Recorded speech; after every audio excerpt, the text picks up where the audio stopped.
नमस्कार, good morning, सत श्री अकाल। और बहुत बड़ा दिन आज का होने जा रहा है दोस्तों। इस बिग ब्रेकिंग में उस बड़े दिन की बड़ी खबर आपको हम बताने जा रहे हैं। खबर यह है कि अभी से थोड़ी देर बाद, जबकि 11:08 घड़ी की सुइयां बता रही हैं, और थोड़ी देर में ही सुप्रीम कोर्ट में सुप्रीम सुनवाई शुरू होने जा रही है। और सुनवाई है एसआईआर पर, यानी स्पेशल इंटेंसिव रिवीजन जो है। और बिहार में जो हो रहा है, वोटर कार्ड को लेकर मारा मारी है बिहार में, और इसे लेकर सुप्रीम कोर्ट में एक नहीं बल्कि 11 याचिकाएं लगाई गई। 11 याचिकाएं 8 राजनीतिक दलों ने याचिका लगाई। उसके अलावा 3 गैर सरकारी संगठन जो हैं, वो गैर राजनीतिक संगठन भी कह लें, उन लोगों ने लगाई, एनजीओ जिसे कहते हैं। और वो जो है उसमें एक पीयूसीएल है, दूसरा एडीआर है, और तीसरा खुद योगेंद्र यादव हैं। योगेंद्र यादव खुद सुप्रीम कोर्ट में आए भी, उन्होंने अपनी दलील भी पेश की, और साथ साथ उन्होंने 2 मुर्दा लोगों को जिंदा बताकर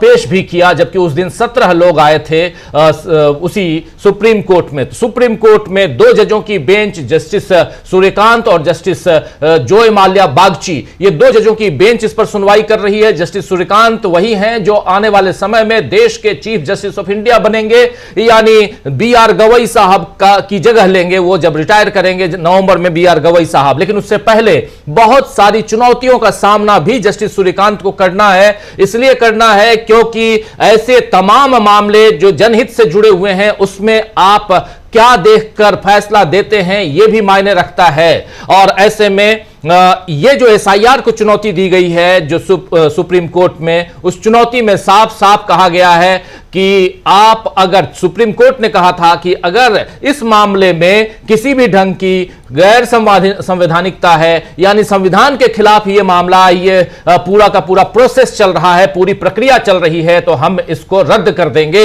ये सुप्रीम कोर्ट की दोनों जजों की बेंच ने कही थी। लेकिन अब क्या होता है ये आगे देखेंगे, फैसला क्या आता है। आज आधे घंटे का समय दिया जा रहा है याचिकाकर्ताओं को। याचिकाकर्ताओं की तरफ से वकीलों की भी भरमार है, ढेर है, और वरिष्ठ वकीलों की ढेर है। प्रशांत भूषण हैं, कपिल सिब्बल हैं, डॉक्टर अभिषेक मनु सिंघवी हैं, वृंदा ग्रोवर हैं, शादान फरासत हैं, ऐसे तमाम, और गोपाल शंकर नारायण हैं, ऐसे तमाम बड़े बड़े, पीसी सेन हैं, तमाम बड़े बड़े वकील यहां पे मौजूद हैं जो अपनी बात, इसमें से मैक्सिमम लोगों ने, मैक्सिमम वरिष्ठ वकीलों ने अपनी बात रख दी। लेकिन उसके अलावा अभी और भी बहुत कुछ रखना बाकी है, बहुत लोगों की बातें सुनी जानी हैं। और इन सब के बीच, जबकि कल पहली बार ऐसा हुआ कि कल इन तमाम याचिकाकर्ताओं ने कहा कि बहुत हो गया, हमें अब अंतरिम राहत चाहिए। इस पर आप बहस करवा लीजिए, जितनी बहस होगी बाद में देखेंगे,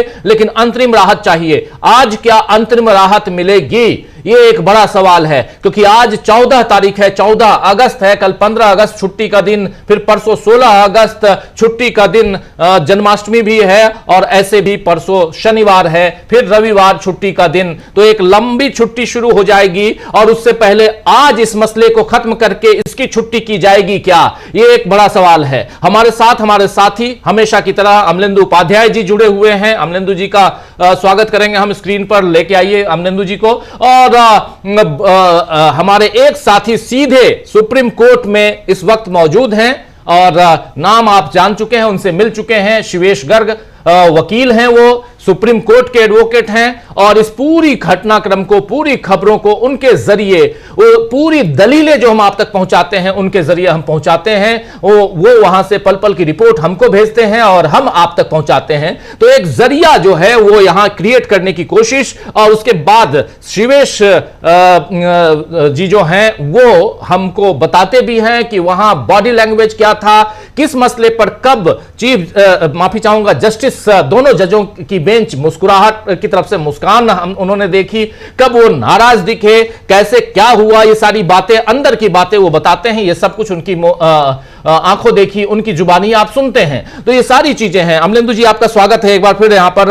और बहुत बड़ी बात की यहां पर आज बहुत बड़ी सुनवाई होने जा रही है, लेकिन रिकैप कर लें हम लोग कि कल क्या क्या हुआ, और आज कहां से ये गाड़ी जो है आगे बढ़ेगी और कहां पहुंचेगी। और आज हम उम्मीद करते हैं कि इस पर एक बड़ा फैसला दोनों जजों की बेंच की तरफ से आएगा, यानी सुप्रीम कोर्ट फैसला सुनाएगा आज, और यह फैसला मील का पत्थर साबित हो सकता है। लेकिन एसआईआर पर तीखी बहस कल भी हुई, आज भी तीखी बहस की हम उम्मीद करते हैं। और बुरी तरह फंसा हुआ चुनाव आयोग दिखाई देता है, लेकिन कैसे फंसा, क्या क्या हुआ, अभिषेक मनु सिंघवी से लेकर प्रशांत भूषण तक क्या क्या हुआ, शंकर नारायण से लेकर शादान फरासत तक क्या क्या हुआ, जरा बताइए। हाँ बिल्कुल राजीव जी, कल सुबह से शुरुआत करते हैं। कल सुबह से क्या क्या हुआ, तो कल एक तो जो याचिकाकर्ता थे उनकी तरफ से वरिष्ठ अधिवक्ता अभिषेक मनु सिंघवी, गोपाल शंकर नारायण, शादान फरासत, प्रशांत भूषण, कपिल सिब्बल, ये सब वृंदा ग्रोवर, ये सब उपस्थित थे। और जब चुनाव आयोग की तरफ से राकेश द्विवेदी जो थे वो उपस्थित थे। बहस के दौरान लाल बाबू हुसैन मामला जो है और 2024 के झारखंड के मामले में चुनाव आयोग के हलफनामे और ग्रामीण गरीब परिवार के पास जो दस्तावेज हैं उनका क्या प्रभाव होगा, इसको लेकर कई महत्वपूर्ण सवाल जो थे उठाए गए। अधिवक्ता गोपाल शंकर नारायण और डॉक्टर अभिषेक मनु सिंघवी और शादान फरासत जो है, इन्होंने कई सवाल जो थे वो चुनाव आयोग से किए और उस पर सवाल उठाए और प्रमाण ये प्रस्तुत किए कि चुनाव आयोग जो भी कर रहा है वो संविधान के बाहर जाकर कर रहा है और उसको ये करने का कोई संवैधानिक अधिकार नहीं है। और सुप्रीम कोर्ट का जो फैसला है और लोक प्रतिनिधित्व अधिनियम जो है उसका 1950 का चाहे मामला हो, चाहे 51 का हो, चाहे 1960 का, उसमें जो उसको अधिकार प्राप्त है उनका वो उल्लंघन कर रहा है और मताधिकार, जो मतदाताओं का मताधिकार है उसका वो उल्लंघन कर रहा है। डॉक्टर अभिषेक मनु सिंघवी ने तर्क दिया राजीव जी कि असम में विदेशी न्यायाधिकरण है लेकिन अन्य राज्यों में नहीं है, और अब बिहार में अगर इस तरह से कर दिया जाएगा तो उसको फिर हाई कोर्ट जाना पड़ेगा। इस पर जो जस्टिस सूर्यकांत थे उन्होंने भी कहा कि हाँ, वहाँ उनको हाई कोर्ट ही जाना पड़ेगा क्योंकि ये सिविल न्यायालय के अधिकार क्षेत्र में नहीं है। जस्टिस जय मल्ल्या बागची जो थे उन्होंने दस्तावेजों की संख्या के मुद्दे पर ध्यान आकर्षित किया और उनका कहना था कि ये तो मतदाताओं के अनुकूल है क्योंकि पहचान के दस्तावेजों की संख्या 7 से बढ़ाकर 11 कर दी गई है। इस पर अभिषेक मनु सिंघवी ने तर्क देते हुए यह सहमति जताई कि ये बहिष्कृत है क्योंकि आधार को शामिल नहीं किया गया है जो कि सबसे अधिक दस्तावेज वाला प्रमाण पत्र है। और उन्होंने कहा कि पानी का बिल, बिजली का बिल, गैस कनेक्शन और पासपोर्ट जो है अन्य दस्तावेजों के कम कवरेज हैं उन पर भी उन्होंने सवाल उठाया। डॉक्टर अभिषेक मनु सिंघवी ने यह भी तर्क दिया राजीव जी कि बिहार में निवास प्रमाण पत्र मौजूद नहीं है और फॉर्म 6 के लिए केवल सेल्फ डिक्लेरेशन की आवश्यकता होती है। इस पर जस्टिस सूर्यकांत ने कहा कि पेंशन भुगतान आदेश को मान्य दस्तावेज माना जा सकता है। इस पर सिंघवी ने कहा कि बिहार के अधिकांश लोगों के पास ये दस्तावेज नहीं होंगे और 2001 से 2024 के बीच लगभग 4 करोड़ जन्म प्रमाण पत्र जारी किए गए जबकि पासपोर्ट के आंकड़े सिर्फ 36 लाख हैं। जस्टिस सूर्यकांत ने कहा कि बिहार में क्या अखिल भारतीय सेवाओं में उच्च प्रतिनिधित्व है और आप बिहार को जिस तरीके से पेश कर रहे हैं, चूंकि ये कहा था अभिषेक मनु सिंघवी ने कि काफ़ी ज़्यादा गरीब लोग हैं, तो इस पर उन्होंने कहा कि आप उसको इस तरीके से पेश मत कीजिए, वहाँ से बहुत IAS, IFS और ये सब अधिकारी निकलते हैं। इस पर सिंघवी ने तर्क दिया कि आपकी बात सही है लेकिन असली बिहार जो है वही है जो बाढ़ से घिरा हुआ है और गरीब है, ये उन्होंने सिंघवी ने तर्क दिया और कहा कि जो 11 दस्तावेजों की सूची है ये ग्रामीण और गरीबी से ग्रस्त इलाकों के लिए प्रासंगिक नहीं है। और ये भी कहा उन्होंने कि चुनाव आयोग द्वारा दिए गए आंकड़े की 13.89 करोड़ ये बिल्कुल गलत है क्योंकि ये बिहार की पूरी आबादी से अधिक है। इस पर जस्टिस बागची ने कहा कि ये आंकड़े विभिन्न विभागों से प्राप्त होते हैं तो इसलिए इनमें ऊंच नीच हो सकती है, ये जस्टिस बागची ने इस पर किया। अभिषेक मनु सिंघवी ने शीर्ष अदालत को बताया कि 11 दस्तावेजों की सूची में से 3 बॉक्स बिना किसी सूचना के खाली हैं, बाकी 2 संदिग्ध हैं जिससे यह सूची ताश के पत्तों की महल जैसी है। और उन्होंने ये भी कहा कि आधार पानी और बिजली के बिल की जगह लेता है, ये ओवरलैपिंग नहीं बल्कि ये डिलीशन है, ये उन्होंने साफ तौर पर कहा। और चुनाव आयोग की नियमावली का हवाला देते हुए अभिषेक मनु सिंघवी ने कहा कि पहले से नागरिक होने के बावजूद उससे पूछताछ करना लाल बाबू हुसैन मामले के खिलाफ है। और उन्होंने कहा कि लगभग 4.9 करोड़ लोगों को सूची में शामिल नहीं माना गया है और यह प्राकृतिक न्याय के सिद्धांतों का उल्लंघन है। और फॉर्म 6 के तहत आवेदन की प्रक्रिया पर भी अभिषेक मनु सिंघवी ने सवाल उठाए कि 2003 से 2025 तक सभी लोगों को मतदाता सूची में शामिल नहीं माना जाता है जबकि वे नकारात्मक रूप से न दिखाएं। उन्होंने साफ कहा कि इसी जुलाई में शुरू की गई यह प्रक्रिया चुनाव के बेहद करीब है, इसे बाद में किया जा सकता था और चुनाव को देखते हुए ये इस समय बिल्कुल ठीक नहीं है, हम इसकी समय को लेकर इस पर सख्त आपत्ति जता रहे हैं। फिर राजीव जी जब लंच के बाद बेंच बैठी उस समय भी फिर काफ़ी जो थी वो गर्मा गर्मी हुई और 65 लाख मतदाताओं को हटाने पर अभिषेक मनु सिंघवी ने जो था वो तर्क दिया कि आयोग ने बिना किसी सूचना या दस्तावेज के इन लोगों को सूची से बाहर कर दिया। और उन्होंने कहा कि 5 लाख मृत, 5 लाख विस्थापित, तो 5 लाख डुप्लीकेट हैं और ये प्रक्रिया आरोपियों में कहीं भी नहीं है और कभी भी नहीं की जाती है। और उन्होंने तर्क दिया कि नाम हटाने के नियम जटिल हैं और चुनाव आयोग ने इस प्रक्रिया का पालन नहीं किया है। यहां कई ऐसे मामले हैं कि जो मृत लोग थे वो जीवित पाए गए और वो सुप्रीम कोर्ट में उनमें से 2 उपस्थित भी हुए थे। डॉक्टर सिंघवी ने यह भी कहा कि चुनाव आयोग का नाम हटाने का जो है उसके हम अधिकार को चुनौती नहीं दे रहे, लेकिन उसको अपनी ही प्रक्रिया का पालन करना होगा। यह साफ बात है, आप नाम हटा सकते हैं लेकिन नाम हटाने की प्रक्रिया है उसका आपको पालन करना होगा। यानी मतदाता सूची में नाम अगर आपका आ गया एक बार, इसको थोड़ा समझिए और वो कर दे रहा हूं, डिस्क्राइब कर दे रहा हूं कि आप अगर वोटर लिस्ट में एक बार आ चुके हैं तो आपका नाम काटने का अधिकार सीधे तौर पर चुनाव आयोग को भी नहीं है। Representation of people act 1950, representation of people act 1950 क्या कहता है, उसका 21 सेक्शन जो है वो साफ साफ कहता है कि अगर आप नाम काटना चाहते हैं तो पहले एक शिकायतकर्ता होना चाहिए। शिकायतकर्ता की अगर अमलेंदु जी का नाम है और इनका नाम कटना है तो मैं एक शिकायतकर्ता के तौर पर मैं पहले एक शिकायती पत्र लिखूंगा चुनाव आयोग को, कहूंगा कि यह व्यक्ति इस मामले में लिप्त है और इस आधार पर इस व्यक्ति का नाम, अमलेंदु जी का नाम काट दिया जाए वोटर लिस्ट। फॉर्म 7 भरना पड़ेगा और फॉर्म 7 भरना होगा। फॉर्म 7, बिल्कुल सही कह रहा हूं, फॉर्म 7 भरना होगा। उसके बाद चुनाव आयोग एक जांच कमेटी बैठाएगा। चुनाव आयोग एक जांच कमेटी बैठाकर जांच करेगा कि जो शिकायतकर्ता ने जो शिकायत की है अमलेंदु जी के नाम पर, क्या वो सही है। जांच कमेटी ने रिकमेंड किया कि हां ये सही है, शिकायतकर्ता ने सही किया है, तब क्या होगा। तीसरी बात यह हो गई कि अमलेंदु जी के पास फिर एक नोटिस आएगा चुनाव आयोग की तरफ से।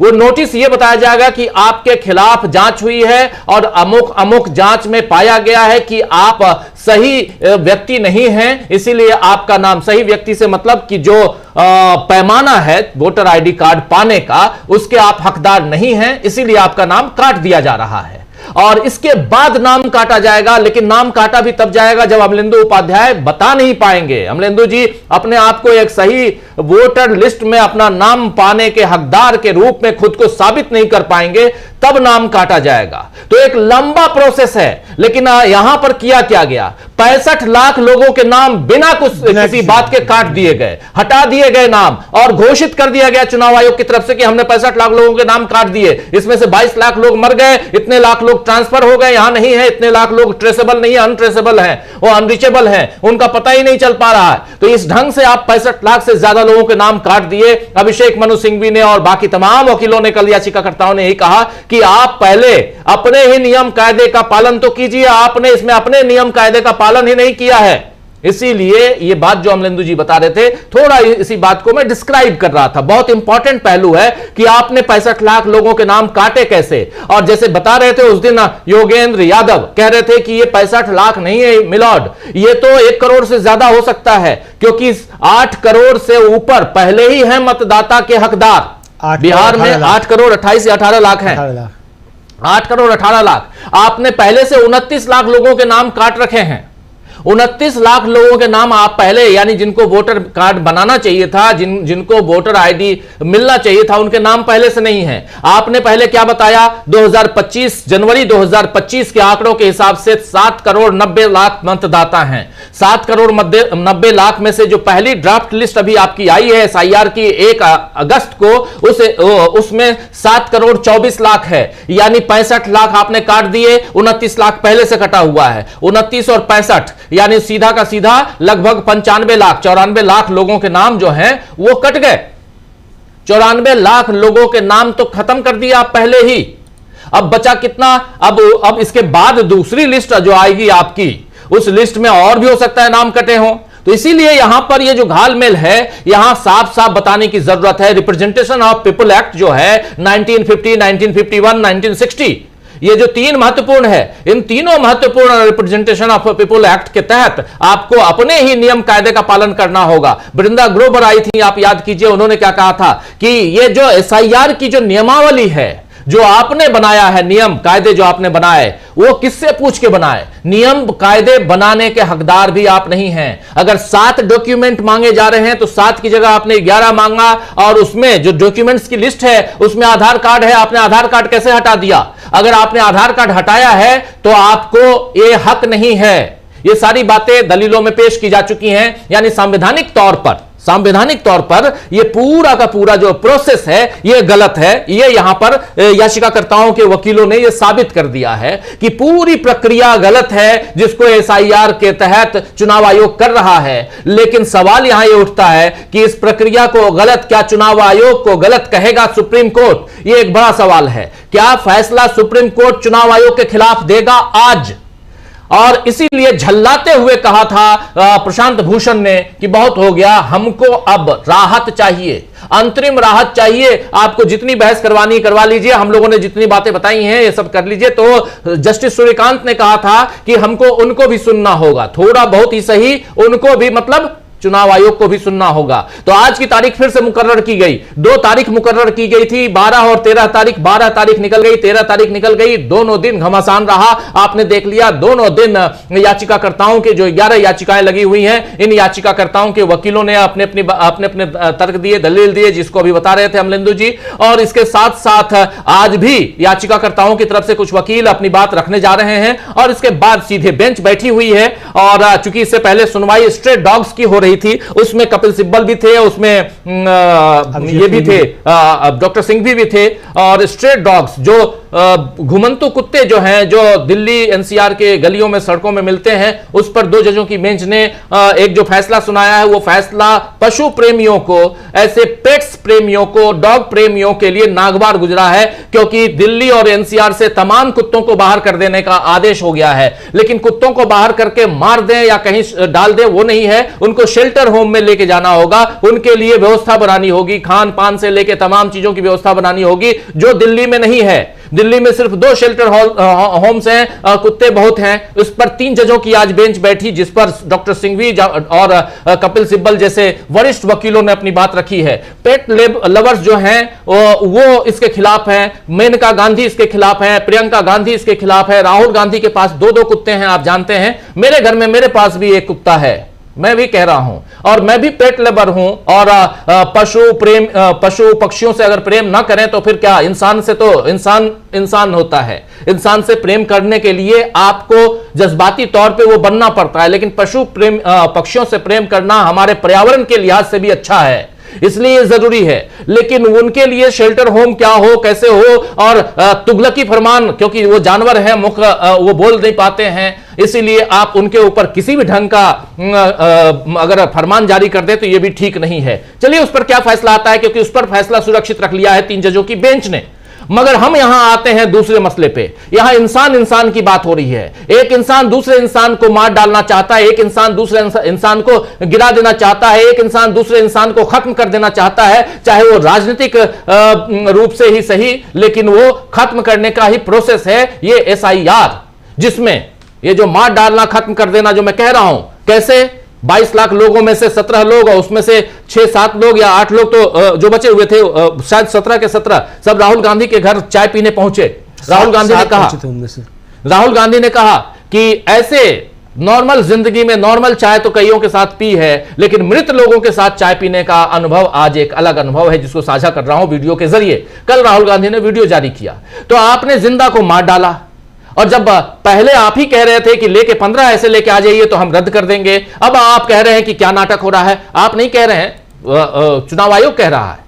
लेकिन चुनाव आयोग भी इतनी हिम्मत क्यों कर रहा है कि कह रहा है कि क्या नाटक चल रहा है सुप्रीम कोर्ट में? नाटक चल रहा है, नौटंकी चल रही है, या सिनेमा चल रहा है, या बहस चल रही है, यह कहने वाला चुनाव आयोग कौन होता है सुप्रीम कोर्ट में? यह कहने का हकदार सिर्फ और सिर्फ वहां के जजेज हैं। लेकिन चुनाव आयोग ने ऐसा कह दिया, जजेज चुप थे। चुनाव आयोग को जजेज ने सजेशन दिया कि आप आधार कार्ड, राशन कार्ड और एपिक कार्ड को इसमें शामिल कीजिए, मेरा सजेशन है। और जानते हैं आप कि चुनाव सुप्रीम कोर्ट के जजेज, जस्टिस अगर सजेस्ट भी करते हैं तो वो फरमान होता है। वो सजेशन मतलब ये नहीं कि हाँ बेटा ने बाप को कह दिया कि चल बेटा ऐसे कर ले, और बेटा नहीं किया तो बाप भी चल यार छोड़, ऐसा नहीं होता है। ये कानून की देवी का, यानी कानून का मंदिर है ये, जिसमें कानून की देवी आंख पर पट्टी बांधे रहती थी, अभी तक कानून की देवी की पट्टियां खोल दी गई है। लेकिन देखकर भी इस मंदिर में मंदिर का पुजारी उस मंदिर का मुख्य कर्ता धर्ता होता है। वहां पे चुनाव आयोग ने कहा क्या नौटंकी चल रही है, क्या नाटक चल रहा है, क्या ड्रामा चल रहा है। तो ये सारी चीजें बहुत इंपॉर्टेंट है दोस्तों, जिसको समझने की जरूरत है। आज का दिन अमलेंदु जी बहुत इंपॉर्टेंट दिन होने जा रहा है। आज का दिन ये देखा जाए तो एक मील का पत्थर यानी माइलस्टोन आज का दिन होगा, क्योंकि आज यहां से यह साबित होगा कि चुनाव आयोग की मनमानियां इस देश में चलेंगी या चुनाव आयोग कम से कम इस लोकतंत्र के पैमाने पर खड़े उतरने की कोशिश करेगा। लोकतंत्र के पिलर के जो अलग अलग संवैधानिक पिलर्स हैं, उस पिलर को कमजोर करने की दिशा में चुनाव आयोग आगे बढ़ेगा या उस पिलर को मजबूत करने की दिशा में चुनाव आयोग आगे बढ़ेगा। और उसमें एक दूसरी संवैधानिक संस्था जिसको न्यायपालिका कहते हैं, उस पर आज दारोमदार है। बहुत बड़ी जिम्मेदारी न्यायपालिका के ऊपर है, बहुत बड़ी जिम्मेदारी इन दोनों जजों की बेंच के ऊपर है, यानी जस्टिस सूर्यकांत के ऊपर और जस्टिस जॉय माल्या बागची के ऊपर है। देखते हैं कि ये दोनों जज क्या फैसला सुनाते हैं। उससे पहले अब बेंच बैठी हुई है, जैसे ही चर्चा बहस शुरू होती है हम आप तक पहुंचाएंगे। लेकिन अमलेंदु जी अभी इस समय राजीव जी ये बेंच जो है जस्टिस सूर्यकांत और जस्टिस जॉय माल्या बागची की बेंच जो है, ये जो बंगाल के नागरिकों को दिल्ली में बांग्लादेशी बताकर पकड़ा जा रहा है, हिरासत में लिया जा रहा है, उस पर सुनवाई कर रही है और प्रशांत भूषण उस मामले में बहस कर रहे हैं। और प्रशांत भूषण ने कहा है कि अधिकारी जो हैं बंगाली मुसलमानों को बांग्लादेशी बताकर बेतरतीब ढंग से उठा रहे हैं, और जब पुष्टि होती है तो पता चलता है कि भारतीय हैं, कुछ को निर्वासित कर दिया गया और फिर पुष्टि की गई, फिर वापस ले लिया गया। इस पर बहस चल रही है और इस पर नोटिस जो इशू किए हैं, और इस पर प्रशांत भूषण ने कहा है कि नोटिस तो ठीक है आपने इशू कर दिए, लेकिन पहले ये आदेश दीजिए कि किसी को हिरासत में नहीं लिया जाएगा। इस पर जस्टिस सूर्यकांत कह रहे हैं कि हम ज़मीनी हकीकतों को नज़रअंदाज नहीं कर सकते। मान लीजिए कोई घुसपैठिया अवैध रूप से घुस आया है, उस स्थिति से कैसे निपटा जाए। अगर आप हिरासत में नहीं लेते तो दीवार पर लिखा है कि वे गायब हो जाएंगे, लेकिन हाँ इसके लिए कोई व्यवस्था होनी चाहिए। हो सकता है कि मूल स्थान से कोई कार्ड हो, दूसरे राज्य के अधिकारी जो हैं वो इसकी प्रामाणिकता स्वीकार करें। तो यहाँ एक मामला फंसा हुआ है, चूंकि प्रशांत भूषण कह रहे हैं कि आदेश दीजिए कि गिरफ्तारी नहीं होगी, आपको जो जांच करनी है वो जांच करें। और इस पर जस्टिस सूर्यकांत कह रहे हैं कि अगर हिरासत में नहीं लेते हैं और मान लीजिए वो घुसपैठिया ही, तो फिर वो गायब हो जाएगा। तो इस पर अभी बहस चल रही है राजीव जी, लेकिन नोटिस इशू हो चुके हैं। जी, नोटिस इशू हो चुके हैं। ये भी बहुत गंभीर मामला है और इस बहस लगभग खत्म हो चुकी है। ये बहस खत्म हो चुकी है। अब शुरुआत होने जा रही है एसआईआर की। अब एसआईआर की शुरुआत होने जा रही है, यही दोनों जजों की बेंच। और यहां पर ये तीनों एडवोकेट, कपिल सिब्बल भी, प्रशांत भूषण भी, डॉक्टर सिंघवी भी और तमाम जो वरिष्ठ एडवोकेट्स हैं वो सब पहुंचे हुए हैं। प्रशांत भूषण तो ऑलरेडी इस बांग्लादेश वाले मसले पे बहस कर ही रहे हैं, मतलब उन्होंने बहस कर डाली है। लेकिन एक बहुत इंपॉर्टेंट मसला यह भी है कि दिल्ली सहित तमाम देश भर में बंगाली जो हैं, अगर आप बंगाली बोलते हैं तो आप बांग्लादेशी हो गए। और आपको, मेरे यहां एक मेड काम करती थी और मैं आपको बता रहा हूं, मैं आंखों देखी जो बात है, यहां पे कहानियां नहीं गढ़ने बैठते हैं दोस्तों। मेरे यहां वो बंगाल की रहने वाली, अब मालूम हुआ वन फाइन डे अभी 3 दिन पहले अचानक पूरा परिवार यहां से चला गया। क्यों चला गया? इसलिए क्योंकि पुलिस वाले आके तंग कर रहे थे, क्योंकि कि तुम बांग्लादेशी हो, या तो पैसे दो या यहां से जाओ। पैसे नहीं दिए, चले गए। और ये गुड़गांव में हुआ, ये नोएडा में हो रहा है, ये दिल्ली में हो रहा है, पूरे के पूरे एनसीआर में चल रहा है। बांग्ला में जो दस्तावेज है राजीव जी, पुलिस कह रही है बांग्लादेशी भाषा है। हाँ। अब प्रशांत भूषण कह रहे भाई ये बताइए बांग्लादेशी भाषा कौन सी होती है? बांग्ला तो भारत की भाषा है। बिल्कुल, बंगाल की भाषा, पश्चिम बंगाल में बांग्ला, इसलिए तो ममता बनर्जी का पहला नोबेल पुरस्कार बांग्ला भाषा में मिला है रविन्द्रनाथ टैगोर को। बिल्कुल, रविन्द्रनाथ टैगोर की, गुरुदेव की पूरी लिखी हुई जितनी भी, चाहे आप अमार सोनार बांग्ला से लेकर जनगण मन तक, गीतांजलि तक, जनगण मन भी जो है वो भी बांग्ला में है। जनगण मन बांग्ला में है। ये सब तो उन्होंने बांग्ला में लिखा। तो इसलिए मैं अमार सोनार बांग्ला से लेकर यहां तक, क्योंकि एक बांग्लादेश हो गया, एक यहां हो गया। बिल्कुल। कल 15 अगस्त है, हम जनगण मन कल गाएंगे, झंडा फहराएंगे, मोदी जी भी खड़े होंगे उस समय। तो इसलिए हमारा देश किस दिशा में जा चुका है, तकलीफ होती है अमलेंदु जी इन बातों को करके, क्योंकि कभी हम लोगों ने बचपन से पढ़ाई लिखाई सब में एक हम लोगों ने मल्टी कल्चरल सोसाइटी में हम लोग पैदा हुए, पले बढ़े। हमने कभी ये नहीं सोचा कि कौन हिंदू है, कौन मुसलमान है, कौन सिख है, कौन ईसाई है, कौन बंगाली है, कौन मराठी है, कौन तेलुगु है, कौन तमिल है, कौन मलयाली है। कभी हम लोगों ने, कौन बिहारी है, ये हम लोगों ने, कौन पंजाबी, हम लोगों ने कभी सोचा ही नहीं। देश को बांट दिया है, बांट कर रख दिया है देश को। उसके बाद अब एसआईआर, इसके जरिए भी आप ये भी बंटवारा कर रहे हैं। यहां भी आप अपनी सत्ता पाने के लिए, और सबसे दुखद पहलू यह है कि इसमें संवैधानिक संस्थाएं हिस्सेदार बन रही हैं। जिन संवैधानिक संस्थाओं को इन दूरियों को मिटाने का काम करना चाहिए था, वो संस्थाएं आज की तारीख में हिस्सेदार बन रही हैं, इसलिए दुखद है। उस समय गांधी जी को मारने के लिए एक नाथूराम पैदा हुआ, यहां हर गली चौराहे पे नाथूराम दिखाई देता है, इसलिए तकलीफ होती है। हर गली चौराहे पे आप अगर थोड़ा सा अकड़ के बात कर लीजिए तो सामने वाला गोली चला देगा, ऐसा लगता है।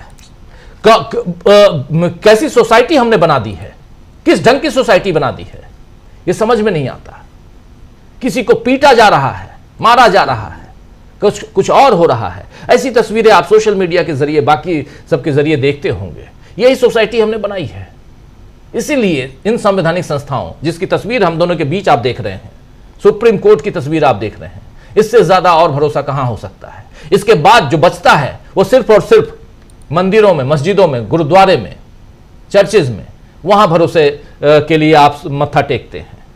लेकिन वहां जाने से भी पहले एक बार यहां आप जाकर अपने लिए न्याय की उम्मीद करते हैं, गुहार लगाते हैं, और यहां भी अगर न्याय न मिले तो फिर तकलीफ होती है। इसीलिए यहां यह जरूरत है कि कम से कम ऐसी संवैधानिक संस्थाएं जो हैं वो जिंदा रहें, वो खुद को और उनको बचाए रखने, जिंदा रखने का काम वहां पर मौजूद, वहां के ही कर्ता धर्ता चीफ जस्टिस जो वहां के हैं उनका काम है। 36 जजेज सुप्रीम कोर्ट को किस ढंग से चलाएंगे, यह सुप्रीम कोर्ट को देखना है। चीफ जस्टिस ऑफ इंडिया किस ढंग से अपने इस पूरी एक संस्था को, न्यायपालिका को, और न सिर्फ सुप्रीम कोर्ट को, नीचे तक एमएलए एमपी कोर्ट तक और लोअर कोर्ट के बिल्कुल लोअर सेशन तक, वहां तक। इसीलिए तो यह बहस अब शुरू होने जा रही है। हम जिस बहस के लिए यहां बैठे हैं, हम प्रशांत जी, माफी चाहूंगा, अमलेंदु जी और मैं, हम दोनों जो बैठे हैं, बहुत इंपॉर्टेंट है। यहां आज का दिन हमारे आपके लिए और इस पूरे पॉलिटिकल सिनेरियो के लिए, इस देश के ताना बाना के लिए बहुत इंपॉर्टेंट डे है। आज का बहुत इंपॉर्टेंट डे, आज ऐतिहासिक दिन ऐसे भी है, 14 अगस्त है। अब देखिए हमारे यहां युद्ध विभीषिका दिवस मनाया जा रहा है, ऐसे ही कह रहे हैं ना, विभाजन विभीषिका दिवस के आज अखबारों में आपने विज्ञापन देखे होंगे। नरेंद्र मोदी जी ने इसको विभाजन विभीषिका दिवस बना दिया, क्योंकि आज विभाजन हुआ था, 2 देश बटे थे। कम से कम दोनों देशों के बीच प्यार के पैगाम को बढ़ा देते तो होता। हाँ, बिरयानी खाने जब आप जा सकते हैं तो कम से कम आप कम से कम तोड़ने की बात और उसको जोड़ने की बात नहीं कर सकते, तो कम से कम प्यार बढ़ाने की बात तो कर ही सकते थे। लेकिन आप क्या कह रहे हैं, हम युद्ध करेंगे। चलिए करिए, युद्ध कीजिए। आम नागरिक मरता तो आम नागरिक है, बॉर्डर पे तो आम नागरिक मरा अभी ऑपरेशन सिंदूर में, वो 2 जुड़वा भाई बहन मर गए, आप सबको पता है। पुंछ की बात बता रहा हूं। तो ऐसी बहुत घटनाएं घटती हैं, लेकिन इसीलिए हार थक कर हम या तो न्यायपालिका, और न्यायपालिका भी नहीं तो फिर अपने चाहने वाले, आप जिसको भी चाहते हैं, चाहे ईश्वर को, चाहे अल्लाह को, चाहे गॉड को, चाहे वाहे गुरु को, जिसको चाहते हैं उधर आप सिर नवाते हैं। लेकिन उससे पहले आप यहां जाते हैं कि यहां न्याय मिलेगा। क्या आज न्याय मिलेगा? यहां पे एक बड़ा सवाल है। क्या जस्टिस सूर्यकांत और जस्टिस बागची आज न्याय देंगे वहां की बिहार की जनता को? ये एक बड़ा सवाल है। बहस उधर खत्म हो चुकी है। प्रशांत भूषण बहस कर रहे थे, बांग्लादेशी कहकर हिंदुस्तान के बंगालियों को जो बाहर निकाला जा रहा है, उनके साथ जो भेदभाव किया जा रहा है, इस पर यह बहस खत्म हो चुकी है और अब बहस की शुरुआत हो रही है एसआईआर पर। यही चल रहा है अमलेंदु जी? हाँ बिल्कुल राजीव जी, एसआईआर पर शुरुआत होगी। इसमें डेट लग गई है, जो अभी बांग्लादेशी वाली, बांग्ला वाली जो था, उसमें सोमवार को इस पर सुनवाई होगी। और अब नंबर जो आना है वो एसआईआर का ही आना है। उधर से अभिषेक मनु सिंघवी और कपिल सिब्बल आ जाते हैं, तभी ये इस पर बहस शुरू होती है राजीव जी। और जैसी शुरू होती है हम लोग बताते हैं कि इस समय वहाँ क्या क्या बहस चल रही है, क्या है। चूँकि आधा घंटा जो ये कहा गया है कि आधा घंटा याचिकाकर्ताओं को दिया जाएगा, उसके बाद थोड़ी देर सुना जाएगा चुनाव आयोग को। ये कल जस्टिस सूर्यकांत ने कहा था। और कल जो राजीव जी तर्क दिए लेकिन गए कल जो प्रशांत भूषण तर्क दे रहे थे, जरा मैं चाहता हूं उसको रिकैप कीजिए। प्रशांत भूषण का तर्क बहुत इंपॉर्टेंट था। प्रशांत भूषण का भी बहुत था राजीव जी, और आखिर में तो प्रशांत भूषण तो वो साफ तौर पर खड़े हुए, उनका कि हो गया बहुत, इनको सुनते रहिएगा, बहस आप करते रहिएगा, हमको आप पहले इंटरिम रिलीफ दीजिए, हमको आदेश चाहिए और इसको स्थगन इस पर कीजिए, चूंकि ये बिल्कुल नियम विरुद्ध है और इस पर लंबी बहस होगी, आप बहस करते रहिएगा, ये उन्होंने साफ तौर पर कहा। जो अब गोपाल शंकर नारायण जो थे, उन्होंने जो था राजीव जी ये कहा था कि ये जो कर रहे हैं ये SIR संविधान में कहीं नहीं है कि आप SIR कर सकते हैं, SIR नाम की कोई चीज़ है ही नहीं। इस पर जस्टिस सूर्यकांत ने कहा तो इसका मतलब पूरे देश में नहीं हो सकता। उनका हाँ बिल्कुल ये SIR नहीं हो सकता, रिवीजन हो सकता है, मतदाता सूची नए सिरे से नहीं बनेगी, आप मतदाता सूची का रिवीजन कर सकते हैं, ये साफ तौर पर जो था। तो फिर इस पर जस्टिस सूर्यकांत ने पूछा कि तो क्या फिर आप ये तो अद्यतन होती रहती है, उनका बिल्कुल अद्यतन होती रहती है और जनवरी 2025 में ही ये इसको अद्यतन करके चुके हैं इसी को सूची को, तो नए सिरे से सूची नहीं बन सकती। और अगर एक बार सूची में नाम आ गया तो फिर आप नाम नहीं काट सकते, और जिन लोगों के नाम काटे गए हैं ये तो 6 बार चुनाव दे चुके हैं, मतलब वोट दे चुके हैं विधानसभा चुनाव में और लोकसभा चुनाव में भी।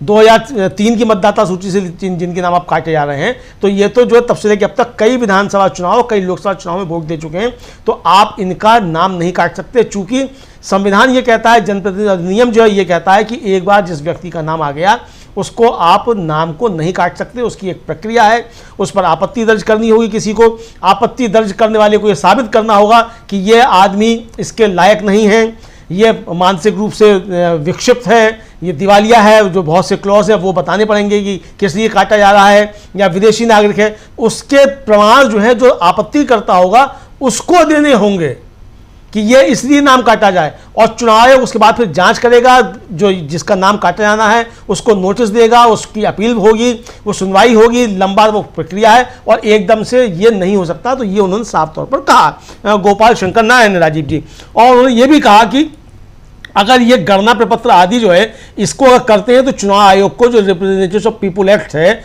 लोक प्रतिनिधित्व अधिनियम, उसमें बदलाव करना होगा, और वो चुनाव आयोग नहीं कर सकता, वो काम है संसद का।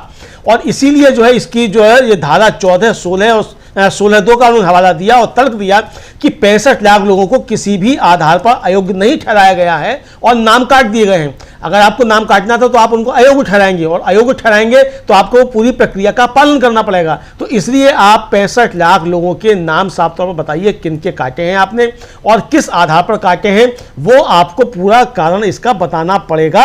और ये सामूहिक रूप से मतदाता को बाहर कर दिया गया, ये एक मनगढ़ंत दस्तावेज है।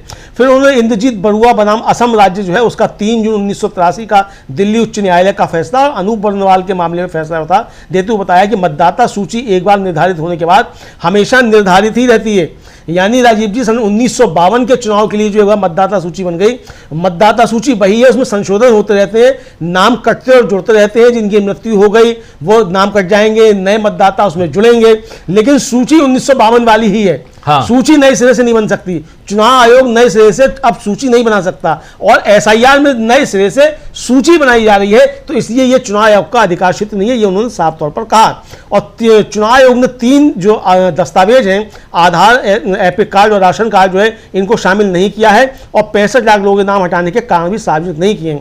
और फिर जो प्रशांत भूषण ने जो राजीव जी एक बड़ा आरोप लगाया, उन्होंने कहा कि 4 अगस्त को राहुल गांधी की प्रेस कॉन्फ्रेंस होने के 7 अगस्त को राहुल गांधी की प्रेस कॉन्फ्रेंस होने के बाद चुनाव आयोग ने जो अभी तक उसको आप खोज सकते थे, उसमें सर्च कर सकते थे, वो सर्चेबल हटा दिया फॉर्मेट, और उसको इमेज के रूप में कर दिया, जिसको आप स्कैन नहीं कर सकते, जिसकी आप फोटोकॉपी नहीं कर सकते, ये कर दिया। इस पर जस्टिस सूर्यकांत ने कहा कि हमको नहीं मालूम कि राहुल गांधी ने कोई प्रेस कॉन्फ्रेंस की थी।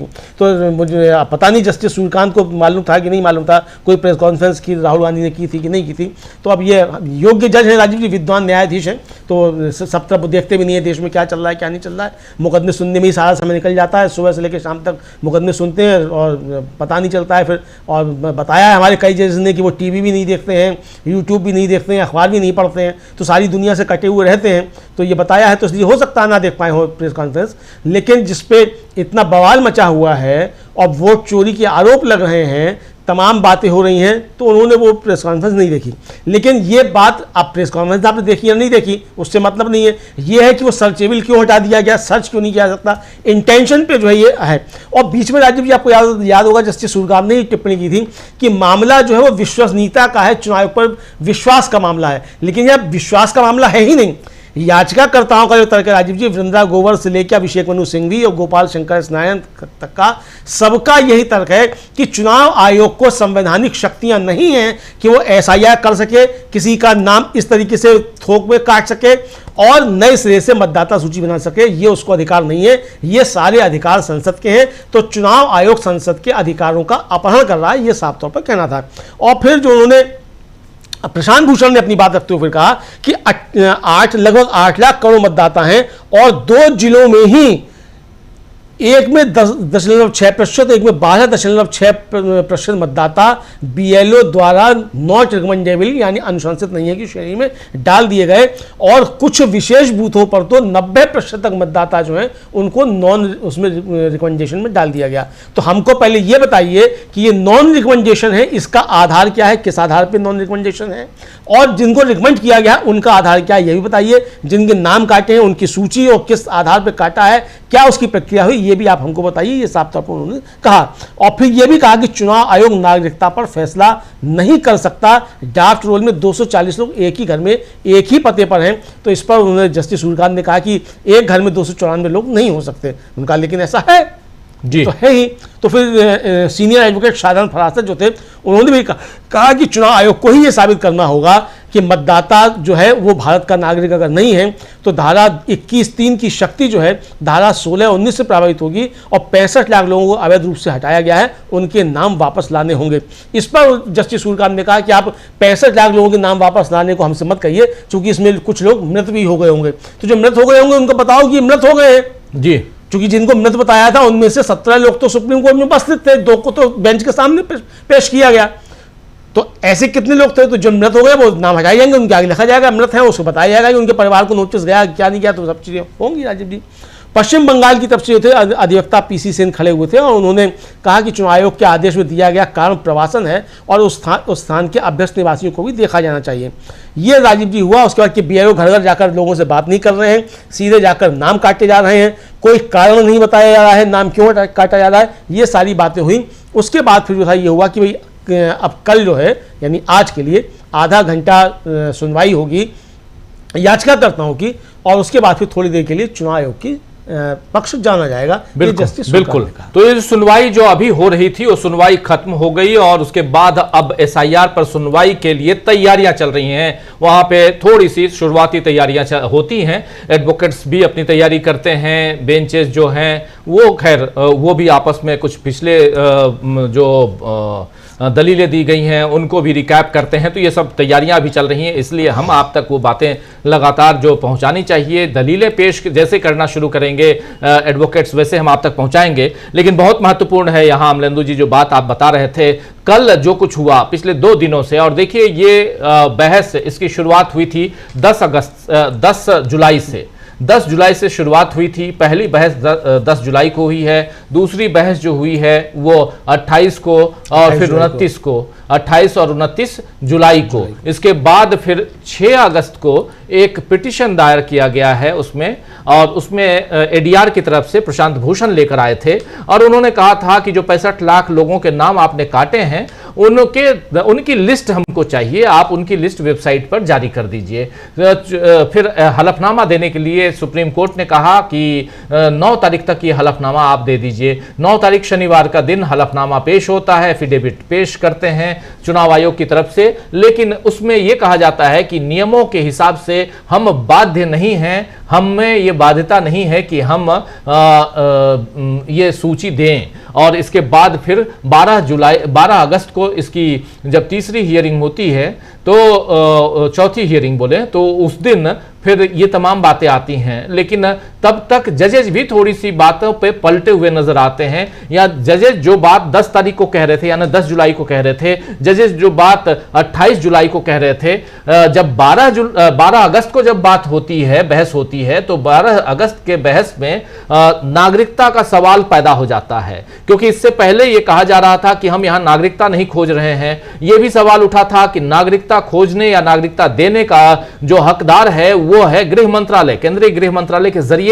नागरिकता की बात होती है। चुनाव आयोग किसी को नागरिकता नहीं देता, लेकिन यहां पर नागरिकता के मसले पर कहीं ना कहीं पीछे होते हुए दिखाई दिया, दोनों जजेस दिखाई दिए। और चुनाव आयोग तो पहले से पीछे है, लेकिन उसके अलावा यहां पर 3 बातें और भी महत्वपूर्ण आई, जिसमें एक तो डिमांड वही थी कि आधार कार्ड को जोड़ा जाए, दूसरी डिमांड थी कि वोटर आईडी कार्ड को जोड़ा जाए, तीसरी डिमांड थी राशन कार्ड को जोड़ा जाए। इसको भी नहीं जोड़ा गया इसमें। और यहां भी थोड़ा सा कहें तो असत्य या झूठ बोलता हुआ चुनाव आयोग नजर आया, जिसने कहा कि हमने आधार कार्ड की डिमांड तो पहले से कर रखी है, लेकिन आधार कार्ड के साथ साथ आपको कोई और डॉक्यूमेंट देना होगा, यानी 11 में से एक डॉक्यूमेंट आपको देना होगा आधार कार्ड। तो फिर आधार कार्ड हम दें क्यों, जब हमको उन 11 डॉक्यूमेंट्स, और लड़ाई तो 11 डॉक्यूमेंट्स की है। नागरिकता की बात आई तो पहले यह कहा गया था कि ये जो 11 डॉक्यूमेंट्स हैं उसमें से एक भी ऐसे डॉक्यूमेंट्स नहीं है जो नागरिकता के पैमाने के लिए दिए गए हों, यानी नागरिकता बताते हों। ना ही आपका पासपोर्ट, ना ही आपका राशन कार्ड, ना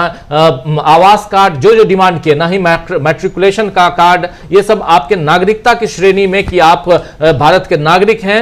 ये क्योंकि अभी तक भारत का नागरिक आप हैं, के लिए किसी ढंग का कोई भी दस्तावेज आपको सरकार की तरफ से मुहैया नहीं कराया गया।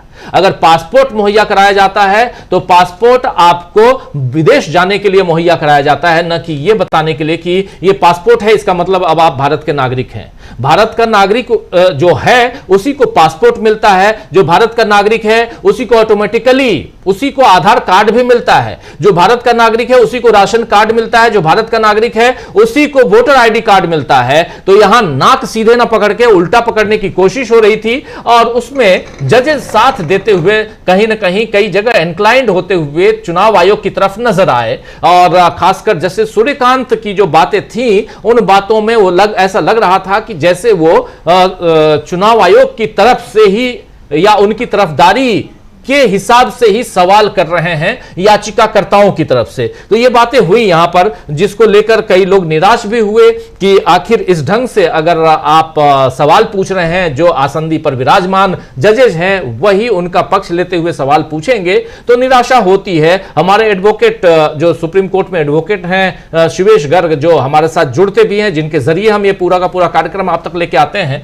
और बाद में विश्लेषण के लिए भी वो आते हैं, वो भी कल निराश दिखे। वो भी कह रहे थे कि मैं तो चूंकि कोर्ट में मौजूद था और मैं जो देख रहा था हाव भाव, सवालों का सवाल पूछा जाना, ये सब से मुझे निराशा हुई। लेकिन दूसरी यहां महत्वपूर्ण बात है कि आज किस दिशा में जाएगा, क्योंकि आज सबसे बड़ी चीज अमलेंदु जी ये है कि सुप्रीम कोर्ट चुनाव आयोग से कैसे सवाल पूछता है। क्योंकि सुप्रीम कोर्ट ने यह कहा है कि हमको उनसे भी सवाल पूछने हैं, कुछ सवालों का जवाब उनसे लेना है। जब उनको भी समय देना है, उनसे भी जवाब लेना है, तो सुप्रीम कोर्ट के ये दोनों जजेज जो जिनकी बेंच खंडपीठ है, वो आखिर क्या सवाल पूछती है, ये पीठ क्या सवाल पूछेगी, ये बहुत इंपॉर्टेंट है। और इसीलिए यहां पर रिप्रेजेंटेशन ऑफ पीपुल एक्ट की जब बात आई 1950 की, क्योंकि यहां पर याचिकाकर्ताओं की तरफ से जो दलीलें दी गई हैं उसमें यह साबित करने की अभी तक कोशिश की गई है कि यह पूरा का पूरा मामला, पूरी प्रक्रिया, पूरा प्रोसेस जो है, प्रोसीजर जो है, वो कहीं ना कहीं गैर संवैधानिक है, नियमों को ताक पर रखकर किया जा रहा है। जिसकी शुरुआत यहां से हुई कि एसआईआर नाम का कोई भी संवैधानिक तथ्य यहां पे नहीं मिलता, यानी आपके जो नियमावली है उसमें कहीं भी यह नहीं बताया गया है कि आपको एसआईआर करवाना है। आईआर के लिए तो है लेकिन एसआईआर के लिए नहीं है, यानी स्पेशल नहीं है। इंटेंसिव रिवीजन आईआर वो आप कर सकते हैं, लेकिन आईआर करने के लिए भी पूरी की पूरी जो मतदाता सूची है, पूरी लिस्ट है, उसको आप खारिज नहीं कर सकते। आप मतदाता सूची में संशोधन कर सकते, किसी का नाम जोड़ सकते हैं, किसी का नाम घटा सकते हैं, लेकिन आप यह नहीं कर सकते हैं कि पूरा का पूरा जो है अभी खारिज अब इसमें नाम अब नई लिस्ट हम बनाएंगे, जो अभी नई लिस्ट आई है, ड्राफ्टेड सूची आई है 1 अगस्त को बिहार में, और वो जो नई सूची हम बनाएंगे उसमें आपको रहना है अगर, तो आपको साबित करना होगा कि आपके पास ये 11 में से कोई एक डॉक्यूमेंट है। यही तो बात है। बिल्कुल बिल्कुल राजीव जी, और इस पर जस्टिस जयमाल्या बागची ने कहा कि ये तो अच्छा है, मतदाताओं के हक में है कि पहले 7 डॉक्यूमेंट थे, अब उसको 11 कर दिया गया है। लेकिन सवाल ये नहीं है कि 7 थे को उसको 11 कर दिया, सवाल ये कि इनको नए सिरे से मतदाता सूची बनाने का अधिकार ही नहीं है। आप 11 की बजाय 11 से डॉक्यूमेंट कर दीजिए, उससे भी अंतर नहीं पड़ता है। सवाल ये कि आप जो काम कर रहे हैं वो काम करने का आपको अधिकार है कि नहीं है, असली प्रश्न तो यह है। और जैसा कि सुप्रीम कोर्ट ने कहा था कि वो संवैधानिकता पर सुनवाई करेगा, तो संवैधानिकता पर ही बहस हो रही है, विश्वसनीयता पर, विश्वास पर तो बात हो ही नहीं रही है कि विश्वास है कि नहीं है। यहां तो संवैधानिकता पर ही बात हो रही है कि आपको संविधान के तहत ना ये SIR कराने का अधिकार है और ना आपको किसी का वोट काटने का अधिकार है। सीधी सीधी बात यह है कि आपका अधिकार जो है वो ये है कि अगर कोई आपत्ति करेगा, आपत्तिकर्ता होगा, आपत्तिकर्ता सबूत पेश करेगा, उसके बाद जांच होगी, जांच होने के बाद उस पर सुनवाई होगी, जिसका नाम काटा जाना है उसको मौका दिया जाएगा अपना पक्ष रखने का। ये सारी बात होंगी, तब जाकर के इस पर आप सुनवाई कर सकते हैं। लेकिन यहाँ तो आपने बिना किसी सुनवाई के, ना वकील ना जिरह, और आपने उठा के सीधे सीधे जो है दस्तखत कर दिए देश के निष्कासन पर। ये राजीव जी है सीधा। जी जी बिल्कुल बिल्कुल। और इस बीच आपको बता दूं कि सुनवाई शुरू हो गई है और याचिकाकर्ताओं की तरफ से कल शाम को निजाम पाशा खड़े हुए थे, लेकिन वो बोल नहीं पाए। उसके बाद आज की का समय दिया गया था। अब निजाम पाशा खड़े हो गए हैं, वो इन दोनों जजों की बेंच के सामने याचिकाकर्ताओं की तरफ से, और वो अपनी अब बात रखने जा रहे हैं। तो बेंच ही नहीं बल्कि अब सुनवाई शुरू हो चुकी है। अब बिल्कुल हम लोग भी दिल थाम के बैठे हैं, इसलिए अमलेंदु जी, क्योंकि सबसे बड़ी चीज मुझे, जो सबसे पर्सनली मैं कहूं तो मुझे सबसे ज्यादा इंटरेस्ट इस बात का है कि आखिर क्या होने जा रहा है, क्या सवाल पूछे जाएंगे बेंचेस की तरफ से चुनाव आयोग के लिए, क्या सवाल लेकर के आज जस्टिस सूर्यकांत आए होंगे और क्या सवाल लेकर जस्टिस बागची आए होंगे उनसे। लेकिन इस वक्त याचिकाकर्ताओं की तरफ से निजाम पाशा खड़े हुए हैं, वो अपनी दलील, अपनी बात रखने जा रहे हैं। निजाम पाशा क्या कुछ सवाल कर रहे हैं, क्या बातें रख रहे हैं, क्या दलीलें पेश कर रहे हैं, ये हम आप तक पहुंचाने जा रहे हैं जल्दी से जल्दी। अमलेंदु जी, जैसे आपके पास निजाम पाशा की दलीलें आती हैं जरा जरूर बताइएगा, लेकिन बहुत इंपॉर्टेंट, बहुत महत्वपूर्ण है और यहां पे ये रखना जरूरी है। हाँ बिल्कुल राजीव जी, कह रहे हैं याचिकाकर्ताओं की तरफ से एडवोकेट निजामुद्दीन पाशा जो हैं वो कह रहे हैं कि इस अदालत ने कहा कि जो 1/1/2003 की तारीख है, अगर ये चली जाएगी तो सब कुछ चला जाता है। यह बताने के लिए कुछ भी नहीं था कि ये तारीख क्यों है। उनका कि ये धारणा बनाने की कोशिश की जा रही है कि ये तारीख पहले की है और गहन अभ्यास के दौरान जारी किया गया था, इसलिए उस समय जारी किया गया एपिक कार्ड संक्षिप्त अभ्यास के दौरान जारी दिए गए कार्ड से ज़्यादा विश्वसनीय है। यह गलत है। 1960 के नियमों का नियम 25 देखें, वो भी फिर राजीव जी वही लोक प्रतिनिधित्व अधिनियम की धारा 1960 का जो नियम 25 है उसकी तरफ वो बात रख रहे हैं एडवोकेट निजामुद्दीन पाशा। जी बिल्कुल बिल्कुल बिल्कुल बिल्कुल सही आप कह रहे हैं। निजामुद्दीन पाशा अपनी बात रख रहे हैं। 2003 का जो वोटर आईडी, जो वोटर लिस्ट है, उसका जिक्र यहां पे कर रहे हैं निजाम पाशा और अपनी बातों को आगे बढ़ा रहे हैं। 1960 के नियमों का हवाला भी दे रहे हैं और कह रहे हैं कि ये जो जारी किया गया था वो उस रिप्रेजेंटेशन ऑफ पीपुल एक्ट 1950 से लेकर 1960 तक की जो धाराएं हैं, कोई नियम जो हैं, उसके तहत किया गया था। आप इसको कैसे 1960 के नियमों का जो नियम 25 है, धारा 25 है, उसको वो बता रहे हैं यहां पे, ये है ना? जी हाँ जी हाँ जी हाँ।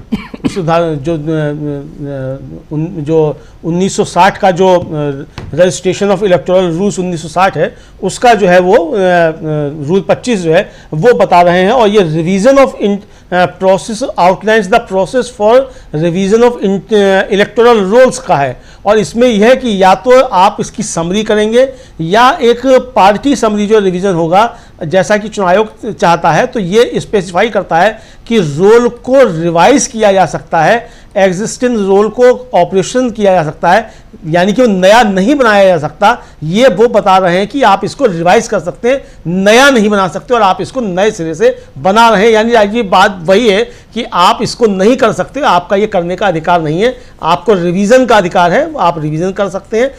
और जो आपने किया था 2003 में, वो भी रिवीजन था 2003 का भी, वो भी गहन विशेष पुनरीक्षण इंटेंसिव जो था वो नहीं था। तो इसलिए ये पहली बार कह रहे हैं, और चुनाव आयोग ने भी स्वीकार किया कि इसको पहली बार किया जा रहा है, सुप्रीम कोर्ट ने भी स्वीकार किया कि इसको पहली बार किया जा रहा है। तो यानी कि जो पहली बार किया जा रहा है, तो ये पहली बार हो चाहे अंतिम बार हो, ये करने का चुनाव आयोग को अधिकार नहीं है। ये तमाम जो कानून है उनका हवाला देते हुए बताया जा रहा है। राजीव जी, बिल्कुल बिल्कुल, यहां कानूनों का हवाला देते हुए संवैधानिक तौर पर यह आप गलत कर रहे हैं, संवैधानिक तौर पर ऐसा आप नहीं कर सकते। यह नियमों का हवाला दिया जा रहा है निजाम पाशा की तरफ से, याचिकाकर्ताओं की जो टोली है उसकी तरफ से यह बात वहां रखी जा रही है। यानी आप सीधे सीधे अपने ही नियमों को खारिज कर रहे हैं, आप यहां संवैधानिक तौर पर गलत कर रहे हैं, यह बताया जा रहा है। चुनाव आयोग क्या गलतियां कर रहा है यह बताया जा रहा है याचिकाकर्ताओं की तरफ से। निजाम पाशा खड़े हुए हैं। कल आपने सुना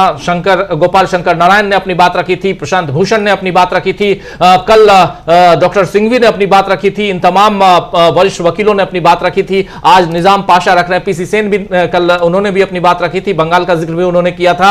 लेकिन आज निजाम पाशा जो बात रख रहे हैं उसमें उन्होंने सीधे 1 जनवरी 2003 का जिक्र करते हुए और उस लिस्ट को ही आगे बढ़ाते हुए भी अगर आप देखें तो आप कहीं ना कहीं उस लिस्ट को भी खारिज कर रहे हैं। रिप्रेजेंटेशन ऑफ पीपल एक्ट 1960 का हवाला दे रहे हैं, उसके नियम 25 को आप देखिए, इसकी बात कर रहे हैं, जिसमें आप कई तरह से आप खुद घिर चुके हैं, चुनाव आयोग को घेर रहे हैं या निजाम पाशा, यह दिखाई दे रहा है। अमलिंदु जी आगे क्या चल रहा है? वो कह रहे हैं कि चाहे आप स्पेशल रिवीजन कराएं और चाहे आप गहन परीक्षण कराएं, नामांकन की प्रक्रिया दोनों में एक ही है, तो फिर इस आधार पर एपिक को कैसे खारिज किया जा सकता है? सीधा सीधा सवाल यह है। और इस प्रकार 2003 की तिथि मान्य नहीं है और ये स्पष्ट अंतर पर आधारित नहीं है। तो यानी 2003 का जो क्राइटेरिया चुनाव आयोग का चल रहा है उसको नहीं माना जा सकता, चूंकि चाहे आप गहन कराइए और चाहे आप रिवीजन कराइए, नामांकन की मतलब नाम जोड़ने की जो प्रक्रिया है या हटाने की प्रक्रिया है वो एक ही है, उसी आधार पर आप कर सकते हैं। तो 2003 का कोई मतलब नहीं है। और खुद जस्टिस जॉय माल्या बागची ने कहा था राजीव जी कि जब 2025 की जनवरी की रिवाइज सूची है तो 2003 की आवश्यकता क्या है? अब देखना यह है कि सुप्रीम कोर्ट अपनी कहे को आगे कैसे बढ़ाता है और चुनाव आयोग से क्या सवाल पूछता है। यहां पर साफ साफ इन्होंने कह दिया आप इंटेंसिव करवाइए, इंटेंसिव जो स्पेशल इंटेंसिव रिवीजन यानी आप गहन पुनरीक्षण करवाइए, स्पेशल उसमें जोड़ दीजिए, विशेष गहन पुनरीक्षण जो आप हिंदी में कह रहे हैं या इंग्लिश में स्पेशल इंटेंसिव रिवीजन, तो आप इंटेंसिव करवाइए या आप समराइज्ड करवाइए, यानी कि उसको जो उसमें आप इस पूरी प्रक्रिया में किसी को हटाते हैं, यानी कि इंटेंसिव नहीं बल्कि आप छोटे तौर पे अगर समराइज करना हो यानी सारांश जिसको कहते हैं उस हिसाब से करवाना हो, तो ये दोनों ही सेम है। लेकिन सबसे बड़ी चीज है कि आप किस ढंग से किसी भी एपिक कार्ड को खारिज कर सकते हैं, यह खारिज करने का अधिकार आपको नहीं है। और इस प्रकार 2003 की तारीख मान्य नहीं है और यह स्पष्ट अंतर पर आधारित भी नहीं है। यह साफ साफ कि आपने जो किया, आपने सबसे पहले सबसे बड़ी गलती आपने यह कर दी कि आपने तमाम एपिक कार्ड को, तमाम अभी तक जितने हैं उसको आपने खारिज किया। आप फिर कह रहे हैं कि 2003 तक के जितने एपिक कार्ड हैं, 2003 तक के लोग जो इसमें जुड़े हुए हैं उनका नाम इसमें बिना किसी डॉक्यूमेंट के शामिल कर लिया जाएगा, लेकिन आपको फॉर्म भरना होगा। जो फॉर्म नहीं भर पाए वो आउट हो गए। यही तो हुआ है अमलिंदु जी। बिल्कुल। और यही यहां पे सवाल पूछे जा रहे हैं निजामुद्दीन पाशा की तरफ से। निजाम पाशा वकील हैं, वरिष्ठ वकील, और याचिकाकर्ताओं की तरफ से अपनी बात रख रहे हैं और ये साफ साफ कह रहे हैं कि आपका ये जो प्रोसेस है, क्योंकि ये तमाम लोग जो तमाम वरिष्ठ वकील यहां पे यही साबित कर रहे हैं कि ये प्रोसेस ही गलत है। आप पूरी की पूरी आपकी प्रक्रिया, प्रोसीजर वो गलत है और इस गलती को आप मानिए और इसको रद्द कीजिए। मिलॉर्ड, यहां पे चुनाव आयोग ने गलती कर दी है और रिवीजन का मतलब यह नहीं होता कि आप सबके एपिक कार्ड को खत्म कर दीजिए। पहले आप खत्म कर दीजिए नाम, फिर जुड़वाने के लिए हम पूरी की पूरी 8 करोड़ जनता जो है वो चुनाव आयोग की तरफ भागे और सबसे पहले आपने कह दिया, और जैसे ही आपने नाम काटा, आप कह रहे हैं नागरिकता, जैसे डॉक्टर सिंघवी ने कहा था कि आपने एक झोंके में 5 करोड़ लोगों को भारत का नागरिक भी नहीं, मतलब भारत की नागरिकता खारिज कर दी 5 करोड़ 8 करोड़ लोगों की, और उसके बाद आप कह रहे हैं कि अगर आप भारत के नागरिक हैं तो पहले ये डॉक्यूमेंट दिखा दीजिए। तो ऐसे नहीं होता है, एक प्रोसेस है, 75 साल 78 साल का इतिहास है। कल हम 15 अगस्त फिर से अपने स्वतंत्रता के इतिहास को दोहराएंगे, याद करेंगे। और कर क्या रहे हैं आप? 78 साल का इतिहास हमारा, और उसमें आप 1950 आज का नहीं है, हम 2025 में हैं। 75 साल, 1950 से 2025, 75 साल। और people's representative people's of representative माफी चाहूंगा रिप्रेजेंटेशन ऑफ पीपल एक्ट 1950 के 75 साल हो गए इसके बने हुए, और उस हिसाब से ये पूरा का पूरा एपिक कार्ड बनता चला आ रहा है। उसमें बीच बीच में अगर कुछ चेंज करना हुआ, कुछ उसमें चीजों को जोड़ना हुआ, जोड़ा गया। जैसे आधार कार्ड आया, आधार कार्ड को जोड़ा गया कि आधार कार्ड से भी आप बना सकते हैं, वो वोटर आईडी कार्ड आप ले सकते हैं, ये सारी चीजें। लेकिन अब आज की तारीख में आप आधार को ही खारिज कर रहे हैं। ये सारी बातें पाशा और क्या आगे कह रहे हैं? जी राजीव, पाशा आगे कह रहे हैं कि ये जो सब किया जा रहा है राजीव जी, ये उनका कहना है, पाशा का साफ तौर पर अलग अलग वर्ग बनाने की मांग करने वाला चुनाव आयोग का नोटिस का जो आधार है वो सही नहीं है, और राज्य के युवाओं को परेशान किया जा रहा है। जस्टिस बागची ने इस पर कहा कि ऐसे मामले तो हो सकते हैं जहां नाम 2003 की मतदाता सूची में ना हो लेकिन बाद में दिखाई दे, क्या आप इसे भी एक रुकावट कहेंगे? तो इस पर पाशा ने कहा कि दस्तावेज मांगकर राज्य के युवाओं के लिए सीमाएं बढ़ाने की कोशिश की जा रही है, यह बेहद संदिग्ध तथ्य है। सत्ता विरोधी वोटों को कमजोर करने का इरादा है। आज 65 लाख लोग छूट गए होंगे, लेकिन एक बार फॉर्म की जांच हो जाएगी तो पता चलेगा कि बड़ी संख्या में युवा प्रभावित हुए। एक बार फॉर्म बीएलओ को जमा कर दिया गया तो मतदाता को कोई रसीद भी नहीं दी जा रही है कि हमने फॉर्म जमा किया था, यह रसीद भी नहीं दी जा रही है। तो कैसे मालूम कि हमने जो फॉर्म दिया था वो फॉर्म दिया गया, जमा हुआ कि नहीं हुआ? ये निजाम पाशा ने कहा। ये बहुत बड़ी बात यहां निजाम पाशा कह रहे हैं। दोस्तों, इस बात को समझने की जरूरत है, जिस बारे में हम लोग अपने अलग अलग मंचों से, अलग अलग डिबेट्स में ये बात कर चुके हैं, करते रहे हैं कि यहां बड़ी संख्या में मतदाताओं के नाम काटे जा रहे हैं, और उन मतदाताओं के नाम काटे जा रहे हैं जो विपक्षी दलों को पसंद करने वाले मतदाता हैं। यानी जो विपक्षी दलों को, जो सत्तारूढ़ दल नहीं, एनडीए नहीं, जो इंडिया गठबंधन और दूसरे विपक्षी दल हैं, उनके मतदाताओं के नाम काटे जा रहे हैं। खुले तौर पर यहां एक गंभीर संगीन आरोप लगाते हुए निजामुद्दीन पाशा यहां साफ दिखाई दे रहे हैं। कह रहे हैं कि दस्तावेज मांगकर आप राज्य के युवाओं के लिए सीमाएं बढ़ाने की कोशिश की जा रही है।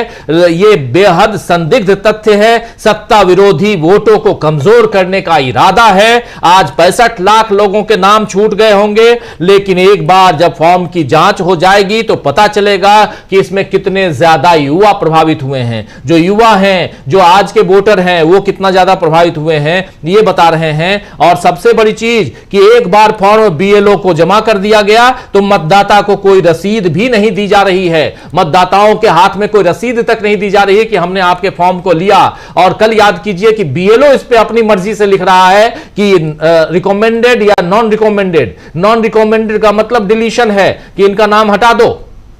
ये चल रहा है। बिल्कुल राजीव जी, और इस पर जस्टिस बागची ने इस पर हस्तक्षेप किया। पाशा ने बताया कि मेरे फॉर्म की कोई रसीद या दस्तावेज नहीं दिए गए, इसलिए आधार पर बीएलओ का दबदबा है। जस्टिस बागची ने कहा कि लेकिन नियमों के अनुसार उन्हें ऐसा करना चाहिए। पाशा ने कहा हाँ बिल्कुल, मैंने हलफनामा दायर कर दिया है कि फॉर्म नहीं दिया गया। बीएलओ अपने विवेक का इस्तेमाल कर रहे हैं कि फॉर्म लेना या नहीं। व्यवस्था इतनी जटिल है कि निचले स्तर के अधिकारियों को भी विवेकाधिकार का अधिकार है। तो जस्टिस सूर्यकांत ने पूछा क्या आप किसी राजनीतिक दल से जुड़े हुए हैं?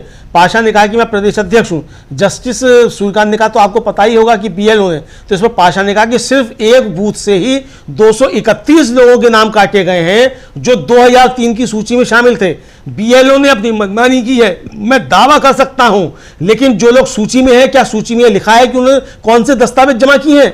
सत्यापन के समय में यह नहीं बता पाएंगे कि कौन से दस्तावेज जमा किए गए या नहीं किए गए। वो दावे के साथ कह रहे हैं कि एक ही बूथ से 231 लोगों के नाम काटे गए हैं जो कि 2003 की मतदाता सूची में थे। ये सबसे बड़ी बात यहां पे इन्होंने निजाम पाशा ने रख दी है। निजाम पाशा कह रहे हैं, निजाम पाशा से तपाक से पूछते हैं सबसे पहले जस्टिस सूर्यकांत। जस्टिस सूर्यकांत ये पूछते हैं कि क्या आप किसी राजनीतिक दल से जुड़े हैं? क्या आप किसी राजनीतिक, निजाम पाशा जी, क्या आप किसी राजनीतिक दल से जुड़े हैं? निजाम पाशा कह रहे हैं yes I am state president, मैं प्रदेश अध्यक्ष हूं। इसके बाद जस्टिस सूर्यकांत कह रहे हैं तो आपको पता ही होगा कि बीएलओ ने क्या किया है। बीएलओ ने फॉर्म तो दिया है, आपको तो पता होना चाहिए। यहां जस्टिस सूर्यकांत को ऐसा लग रहा है जैसे कि उनको सब पता है कि वहां पे क्या चल रहा है, लेकिन यह नहीं पता है कि राहुल गांधी ने प्रेस कॉन्फ्रेंस की या नहीं की। लेकिन उनको यह पता है कि बीएलओ ने वो रसीद दी है। तो इन्होंने यही कहा कि तो आपको पता ही होगा कि बीएलओ ने रसीद दी है। इस पर पाशा कह रहे हैं कि सिर्फ एक बूथ से ही 231 लोगों के नाम काटे गए हैं। एक बूथ में ज्यादा से ज्यादा 1000 वोटर होते हैं, 1200 वोटर होते हैं जो जाके वोट देते हैं। एक बूथ से 1000-1200 वोटर्स में से आप कल्पना कीजिए कि 231 वोटर के नाम काट दिए गए जो 2003 की सूची में शामिल थे। यहां तो पहले कहा जा रहा था कि 2003 की सूची में जो शामिल है उसका हम नहीं काटेंगे नाम, उनका नाम ऑटोमेटिकली आएगा। कल भी चुनाव आयोग ने, राकेश द्विवेदी ने परसों कहा था, चुनाव आयोग ने कहा था कि नाम नहीं कटा है, नहीं काटेंगे। लेकिन यहां पर यह साबित कर रहे हैं, कह रहे हैं कि मैं आपको दावे के साथ कह रहा हूं कि एक बूथ से 231 लोगों के नाम काट दिए गए जो 2003 की सूची में थे। बीएलओ ने अपनी मनमानी की है, मैं दावा कर सकता हूं। लेकिन जो लोग सूची में हैं, लिस्ट में हैं, क्या लिस्ट में यह लिखा है कि उन्होंने कौन से दस्तावेज जमा किए हैं? सत्यापन के समय वे ये नहीं बता पाएंगे कि कौन से दस्तावेज जमा किए नहीं किए। यानी पूरी मनमानी चल रही है। हमारा आदमी है उसका नाम डाल दो, हमारा आदमी नहीं है उसका आदमी है। यानी विपक्षी दलों का आदमी से मतलब विपक्षी दलों को वोट देने वाला यह आदमी जो है, यानी हमको वोट नहीं देता है, विपक्षी को वोट देता है, इसलिए इसका नाम काट दो। यह खेल चल रहा है बिहार में, जिसके बारे में हम लोग लगातार कह रहे हैं। स्पेशल इंटेंसिव रिवीजन 2.5 महीना पहले लाने का मतलब क्या है बिहार में? मतलब यही है, चुनाव से पहले लाने का मतलब कि विपक्षी दलों के वोटर्स के नाम काटिए, अपने वोटर्स के नाम जोड़िए, चुनाव करवाइए। और पहले से कह रहे हैं यहां अमित शाह कि सरकार तो हमारी बनेगी, सरकार हमारी बनेगी। डंका पीट के आप कैसे कह रहे हैं कि 50 साल तक हम ही राज करेंगे? इसीलिए कह रहे हैं, इसी दम पे कह रहे हैं, जो यहां पर जो साबित करने की कोशिश कर रहे हैं निजाम पाशा।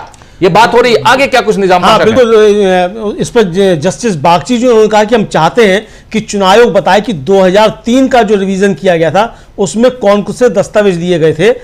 इस पर पाशा ने कहा कि उन्हें रिकॉर्ड में दर्ज किया जाए, तो जिस पर जस्टिस बागची ने कहा हाँ उन्हें दर्ज किया जाएगा। पाशा ने कहा कि फॉर्म जमा करने के बावजूद लोगों को शामिल नहीं किया जा रहा है। मैंने लोगों के हलफनामे संलग्न किए हैं। लाल बाबू हुसैन मामले में संवैधानिकता और नागरिकता की धारणा लागू होती है, ये साफ तौर पर उन्होंने कहा।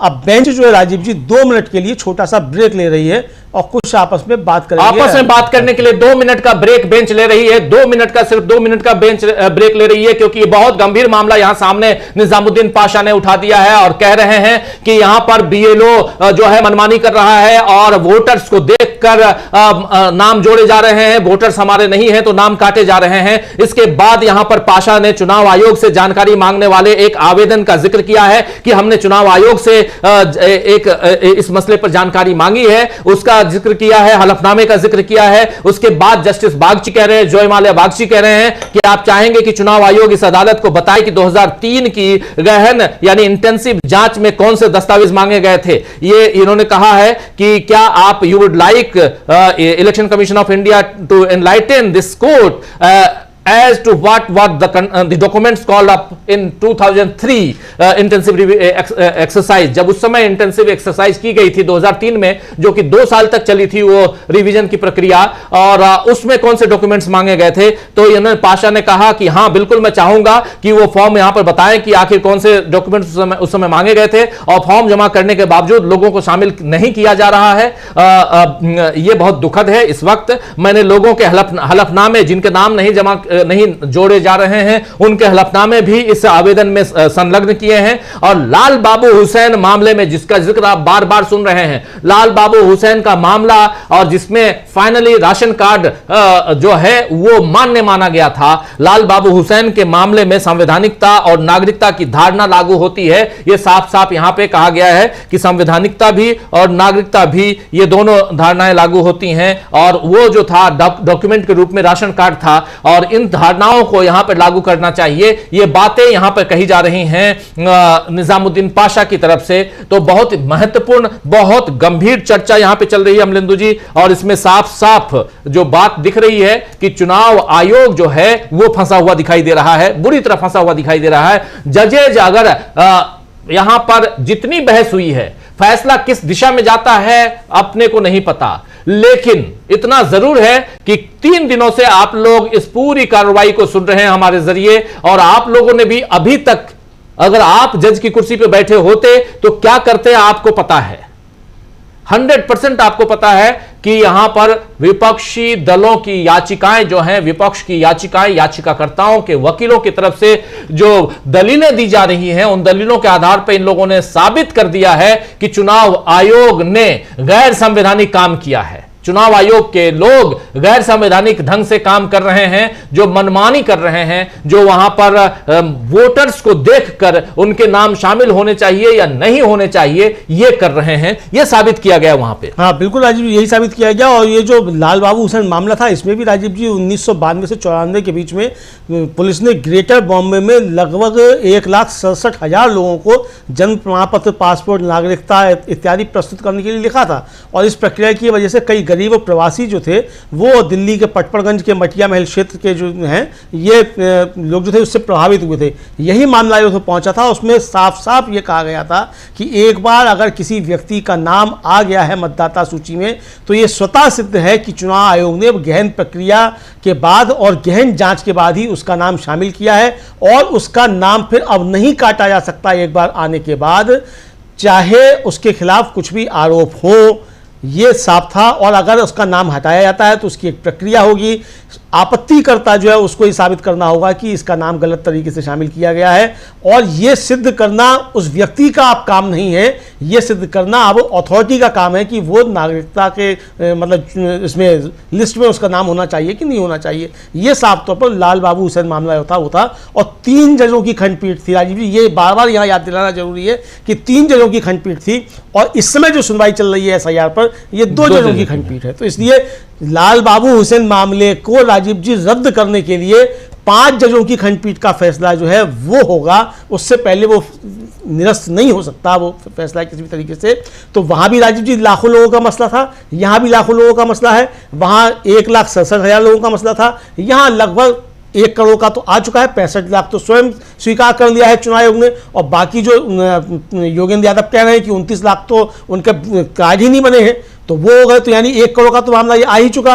और इसके बाद आप 30 सितंबर तक कितने करोड़ लोगों के नाम काटेंगे वो बात का मामला होगा। तो यानी आप ये नहीं कर सकते, ये मामला इसी तरीके से है राजीव जी। बिल्कुल बिल्कुल बिल्कुल सही बात है। यहां पर साफ साफ 2003 में कौन कौन से दस्तावेज लिए गए ये डिमांड की गई है बेंच की तरफ से कि कौन कौन से दस्तावेज 2003 में जो आप इंटेंसिव रिवीजन कर रहे थे उस समय क्या क्या कौन कौन से दस्तावेज आपने मांगे थे, डॉक्यूमेंट्स क्या क्या मांगे थे, ये बताइए। चुनाव आयोग से पूछा गया है और उनको रिकॉर्ड में, लेकिन यहां पर निजाम पाशा ने कहा कि उसको रिकॉर्ड में लिया जाए जो डॉक्यूमेंट्स की बात हो रही है। और फिर यहां पर न्यायमूर्ति बागची ने कहा कि हाँ बिल्कुल इसको रिकॉर्ड में हम लेना चाहेंगे, लेंगे रिकॉर्ड में। तो ये बातें यहां पे आ रही हैं। और चुनाव आयोग यहां अब इसके बाद आगे 2 मिनट की एक ब्रेक, और इसमें इन लोगों के आपस में गुफ्तगू चल रही है। दोनों बेंच आपस में बात कर रही है कि क्या करना चाहिए, क्या नहीं करना चाहिए, कैसे दलीलों पे। और अभी लगातार आप देखिए तो महीने भर से ज्यादा का वक्त गुजर चुका है। 10 जुलाई से इस पर चर्चा शुरू हुई है, बहस शुरू हुई है। 10 जुलाई के बाद 28 और 29 जुलाई को, और उसके बाद फिर 12, 13 और आज 14, 3 दिन लगातार बहस चल रही है एक बहुत ही गंभीर मसले पर। और बहुत गंभीरता के साथ एक गंभीर दिशा में जाता हुआ ये पूरा का पूरा केस दिखाई दे रहा है। और इसमें सबसे बड़ी बात यह भी है कि लगातार जो विपक्ष की जो दलीलें हैं वो यहां पर कहीं ना कहीं चौंकाने वाली दलीलें आ रही हैं, जो चुनाव आयोग को शायद सख्ते में डाल रही हैं होंगी ये सारी दलीलें। अमरिंदु जी। हाँ बिल्कुल राजीव जी, और चुनाव आयोग बहुत सख्ते में होगा कि ये क्या क्या चीज़ें आ रही हैं। चूंकि चुनाव आयोग तो सोच रहा था कि वो हलफनामा देकर सुप्रीम कोर्ट को धमका लेगा, लेकिन अब यहाँ जिस तरीके की चीज़ें सामने आ रही है राजीव जी, और जो तर्क प्रस्तुत किए जा रहे हैं वहाँ तो साफ साफ यही है कि भाई आपके पास तो अधिकार ही नहीं है ये सब करने का। तो आप बिना अधिकार क्षेत्र में का उल्लंघन करके आप मतलब कैसे आप ये कर सकते हैं जब आपको इसका अधिकार ही नहीं है। तो आप मान लीजिए कह रहे साहब आपको अधिकार, तो ऐसा थोड़ी है कि आप अगर चुनाव आयोग हैं तो कल को जाके पाकिस्तान में भी जाके आप ऐसा यहाँ करने लग जाएंगे। अरे भाई जो अधिकार क्षेत्र है आपका उसी में काम करेंगे ना। आप भारत के चुनाव आयोग हैं तो भारत में काम करेंगे, और भारत के संविधान ने और संसद ने जो आपको शक्तियां दी हैं उसके अधीन आप काम करेंगे। आप अगर एक संवैधानिक संस्था हैं तो वो संवैधानिक संस्था संविधान के द्वारा बनाई हुई शक्तियां आपके पास हैं। तो संविधान की दी हुई शक्तियों का आप गलत इस्तेमाल कैसे कर सकते हैं, और जो शक्तियां संविधान ने आपको नहीं दी हैं उन शक्तियों का आप कैसे कर सकते हैं। तो यहाँ तो राजीव जी अब मूल बहस जो है वो इसी पर है कि चुनाव आयोग एंटाइटल ही नहीं है ये एसआईआर कराने के लिए और नाम काटने के लिए, ये किसी भी हाल में नहीं है। और खुद राजीव जी 3 सुनवाई जो हुई है, तीनों पे जस्टिस जो है माल्या बागची की टिप्पणी यही है कि मास डिलीशन नहीं होगा, मास इंक्लूजन हो सकता है। ये जस्टिस जय माल्या बागची की ही टिप्पणियां हैं जो इस बेंच में हैं जस्टिस सूर्यकांत के साथ।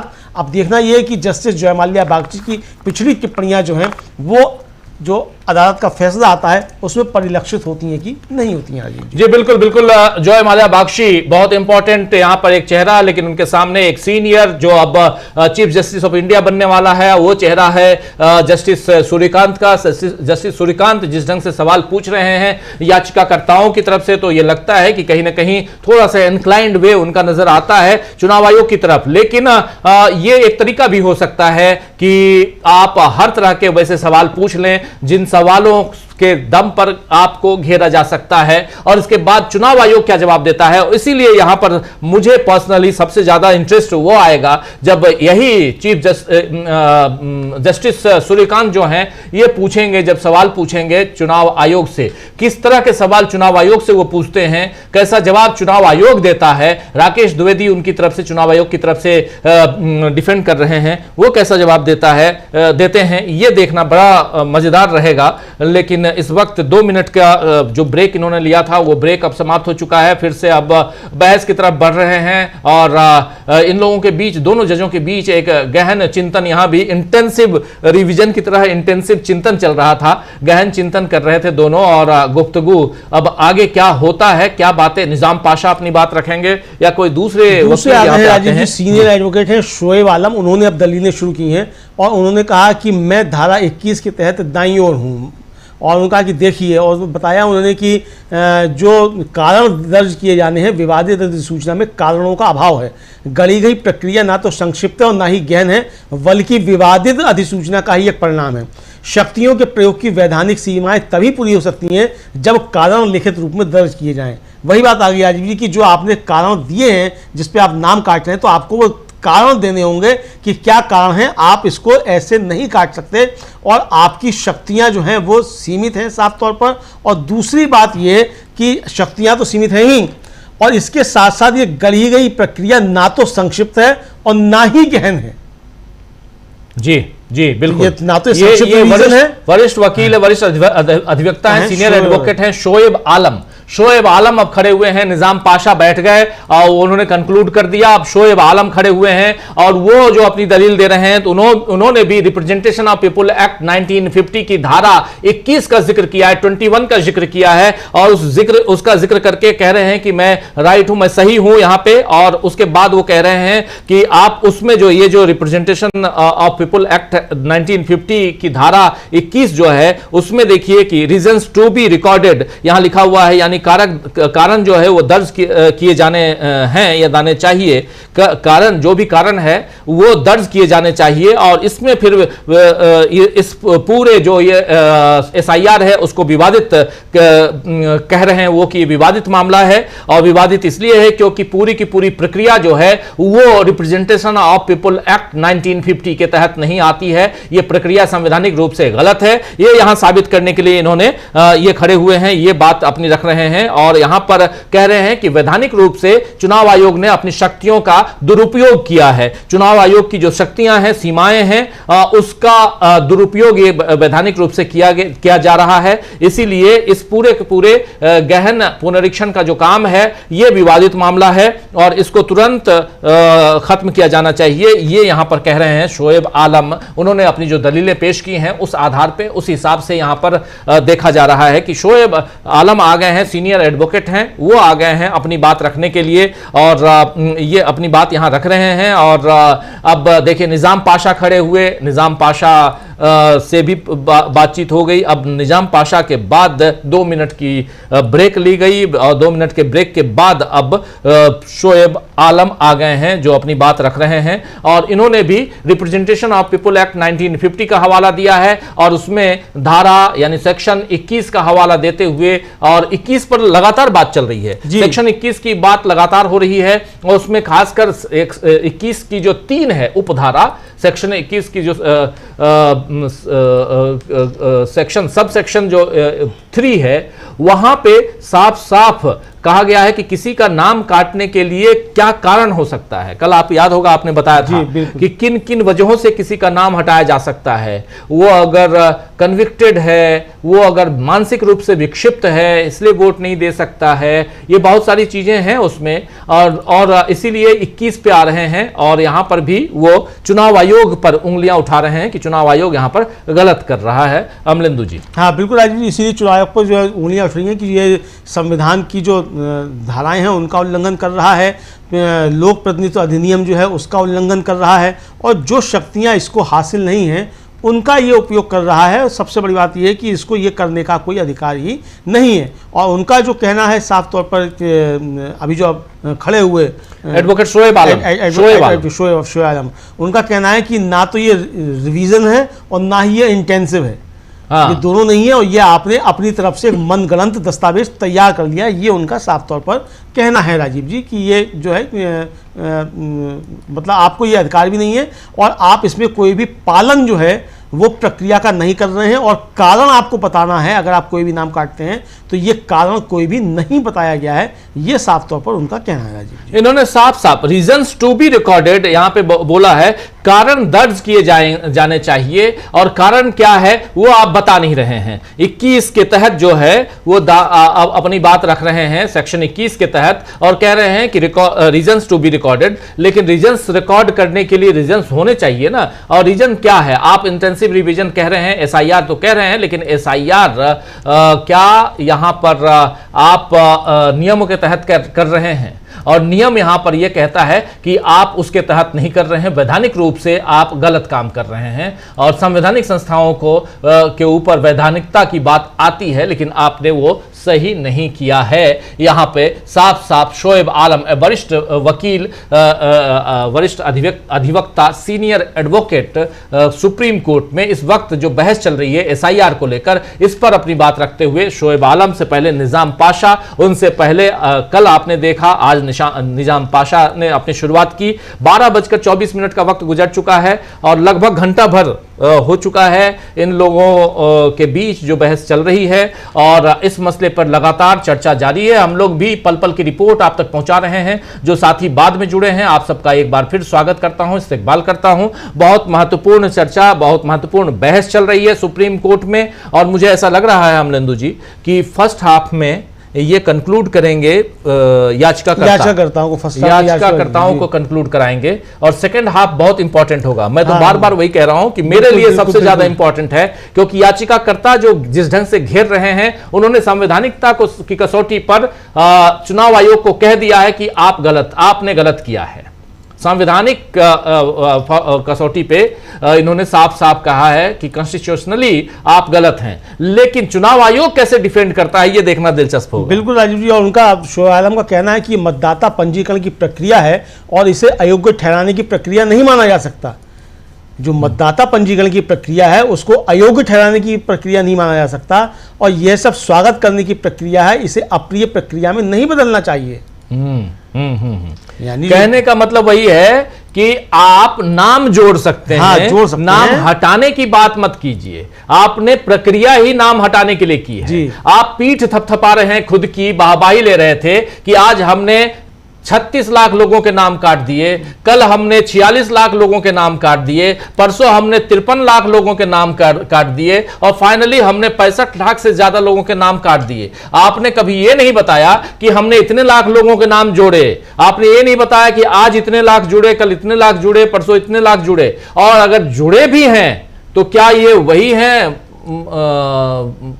जिनका नाम कल वो गुजरात से आए हुए जो भाजपा के प्रदेश प्रभारी दीनू भाई लखवासिया, क्या लखासिया जो थे, वही हैं। उनका नाम भी मुझे याद नहीं है, और उनका जो कार्ड बना है उसमें गुजराती में, बिहार में गुजराती में आपने उनको वोटर कार्ड भी दे दिया है। जो पिछले साल गुजरात में वोट दे के आए हैं, सूरत से वोट दे के आए हैं, वो साहब आज पटना के वोटर हो गए।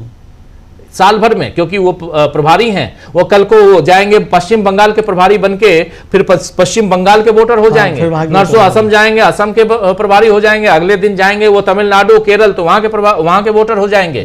क्या यही चलता रहेगा? ये खेल चल रहा है, दरअसल ये खेल चल रहा है। इसीलिए यहां जरूरी है जानना कि आखिर कर क्या रहा है चुनाव आयोग। बहुत इंपॉर्टेंट है, बहुत ही इंपॉर्टेंट है, और इसीलिए ये पूरा का पूरी बहस बहुत जरूरी है समझना। इससे इस लोकतंत्र की जो ये पिलर है वो उसमें कैसे दिमक लगा हुआ है और दीमक को कैसे खत्म किया जाए, ये सब कुछ हमको आपको करना होगा दोस्तों। हम और आप हैं जो जान रहे हैं, समझ रहे हैं अच्छी तरह से कि इस देश में चल क्या रहा है। इसीलिए यहां जरूरी है जानना। जरा आगे क्या कुछ होता है, क्या कह रहे हैं ये जरा बताइए। हाँ राजीव जी, अभी अपनी बात रख रहे हैं, शोएब आलम जो हैं वो अपनी तर्क रख रहे हैं, कुछ हवाला दे रहे हैं नियमों का, लोक प्रतिनिधि अधिनियम जो है उसका धारा 21(3 जो है उसका जिक्र कर रहे हैं। और आगे जब कोई अपना वो तर्क रखते हैं फिर हम बताते हैं वो क्या तर्क रख रहे हैं। अभी तो वो पढ़कर सुना रहे हैं कि क्या क्या है, वोटर रजिस्ट्रेशन की प्रक्रिया क्या है और वोटर डिलीशन की प्रक्रिया क्या है, ये सब वो बता रहे हैं कि मतलब चुनाव आयोग को जो अधिकार प्राप्त हैं वो अधिकार क्या हैं और चुनाव आयोग उनका किस तरीके से उल्लंघन कर रहा है। सीनियर एडवोकेट शोएब आलम भी राजीव जी यही बता रहे हैं, और वो उन्होंने अपना सबमिशन दिया है और कहा है उन्होंने कि जो सेक्शन 21 है उसके तहत मैं बिल्कुल सही हूं, और कृपया ऑपरेटिव पार्ट देखें कि जो रीजंस टू बी रिकॉर्डेड उनको रिकॉर्ड किया जाना है, तो यहाँ एक इनसफिशियंसी जो है वो रीजंस की है। मतलब धारा 21(3 जो कहती है कि वो जो भी आपको अगर नाम काटने होंगे तो आपको उसके कारण बताने होंगे, तो वो कारण जो है वो नहीं बताए गए हैं। 65 लाख लोगों के नाम आपने क्यों हटाए हैं, तो कारण आपको बताना होगा एक एक उसका, यानी जो प्रक्रिया है नाम हटाने की उसका आपको पूरा करना पड़ेगा। चुनाव आयोग उसको पूरा नहीं कर रहा है। एक तरीके से यही तर्क राजीव जी शोएब आलम जो है जो सीनियर एडवोकेट वो भी यही अपना बता रहे हैं इस समय।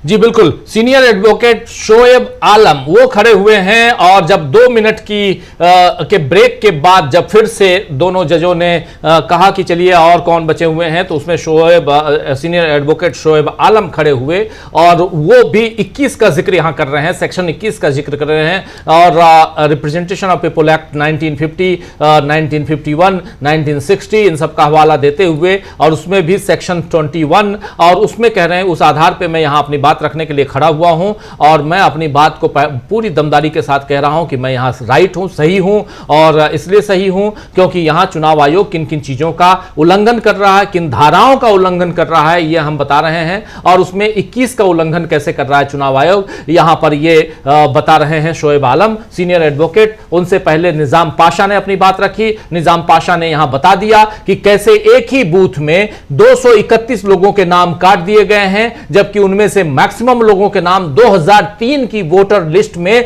ऑलरेडी थे, और उसके बाद काट दिया गया। एक ही बूथ पे काट दिया गया, और एक ही बूथ पे 231 लोगों 231 वोटर्स के नाम काट दिए गए। दूसरी बात इन्होंने बहुत महत्वपूर्ण बोली कि आप बीएलओ हमको रसीद भी नहीं दे रहा है, पावती नहीं दे रहा है कि आखिर आपने हमारा, और कौन से डॉक्यूमेंट्स लेकर जिनके नाम जोड़े गए हैं उनके कौन कौन से डॉक्यूमेंट, जिसको कह रहे हैं रिकमेंडेड, क्योंकि बीएलओ रिकमेंड कर रहा है, बीएलओ नॉन रिकमेंडेड भी लिख रहा है। नॉन रिकमेंडेशन का मतलब है डिलीशन, और यह बात डॉक्टर सिंघवी ने कही थी, वरिष्ठ वकील डॉक्टर सिंघवी, अभिषेक मनु सिंघवी, उन्होंने भी अपनी बात रखी थी। उन्होंने कहा था कि यहां पर बड़ी चतुराई से एक शब्द गढ़ लिया गया है, नॉन रिकमेंडेड। नॉन रिकमेंडेड का मतलब है कि आप डिलीट कर रहे हैं, नाम हटाने का आदेश कर रहे हैं, रिकमेंडेशन और नॉन रिकमेंडेड की बात करके, और यही बात यहां पर आगे भी बढ़ती हुई दिखाई दे रही है। लेकिन सबसे बड़ी बात प्रशांत भूषण ने कही थी, और 3 वकीलों, जिसमें सबसे पहले अभिषेक मनु सिंघवी, उनके बाद फिर गोपाल शंकर नारायण, फिर प्रशांत भूषण तो थोड़ा झल्लाते हुए उन्होंने कहा था कि मुझे अब अंतरिम राहत चाहिए, आपको जब सुनना हो, जितनी बार सुनना है सुन लीजिए, लेकिन अभी तत्काल स्टे चाहिए हमको। अभी तक स्टे की बात नहीं हो रही थी, लेकिन अब इन्होंने स्टे की बात 3 वकीलों ने कर दी है। इसका मतलब है कि आज यह चर्चा उस दिशा में जाएगी जहां सुप्रीम कोर्ट इस पे स्टे देता है या नहीं देता है, यह भी देखा जाएगा, क्योंकि अभी तक स्टे की बात नहीं थी। हालांकि गोदी मीडिया बार बार यही कहता था कि इस पर स्टे भी नहीं मिला और विपक्ष की यहां पर हार हो गई। ये बात गोदी मीडिया लगातार कह रहा है। मुझे समझ में नहीं आता कि गोदी मीडिया जो है वो इसी भारत का हिस्सा है या किसी दूसरे प्लेनेट से आया हुआ है कि भारत में कुछ भी बुरा हो जाए उसके ऊपर कोई असर नहीं पड़ेगा।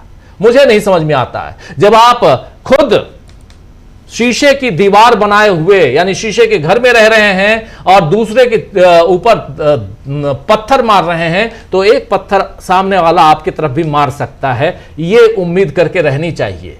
तो ये मुझे नहीं समझ में आता है कि ये गोदी मीडिया वाले किस प्लेनेट में रह रहे हैं, किस ग्रह में रह रहे हैं, वो एलियंस हैं कि क्या हैं, जो हमेशा इन चीजों को दूसरे ढंग से पेश करने की कोशिश करते हैं। लेकिन यहां पर बहुत इंपॉर्टेंट है दोस्तों कि जानना समझना कि सुप्रीम कोर्ट में जो दलीलें याचिकाकर्ताओं की तरफ से चल रही हैं, दी जा रही हैं, वो दलीलें 1000% ये साबित करती हैं।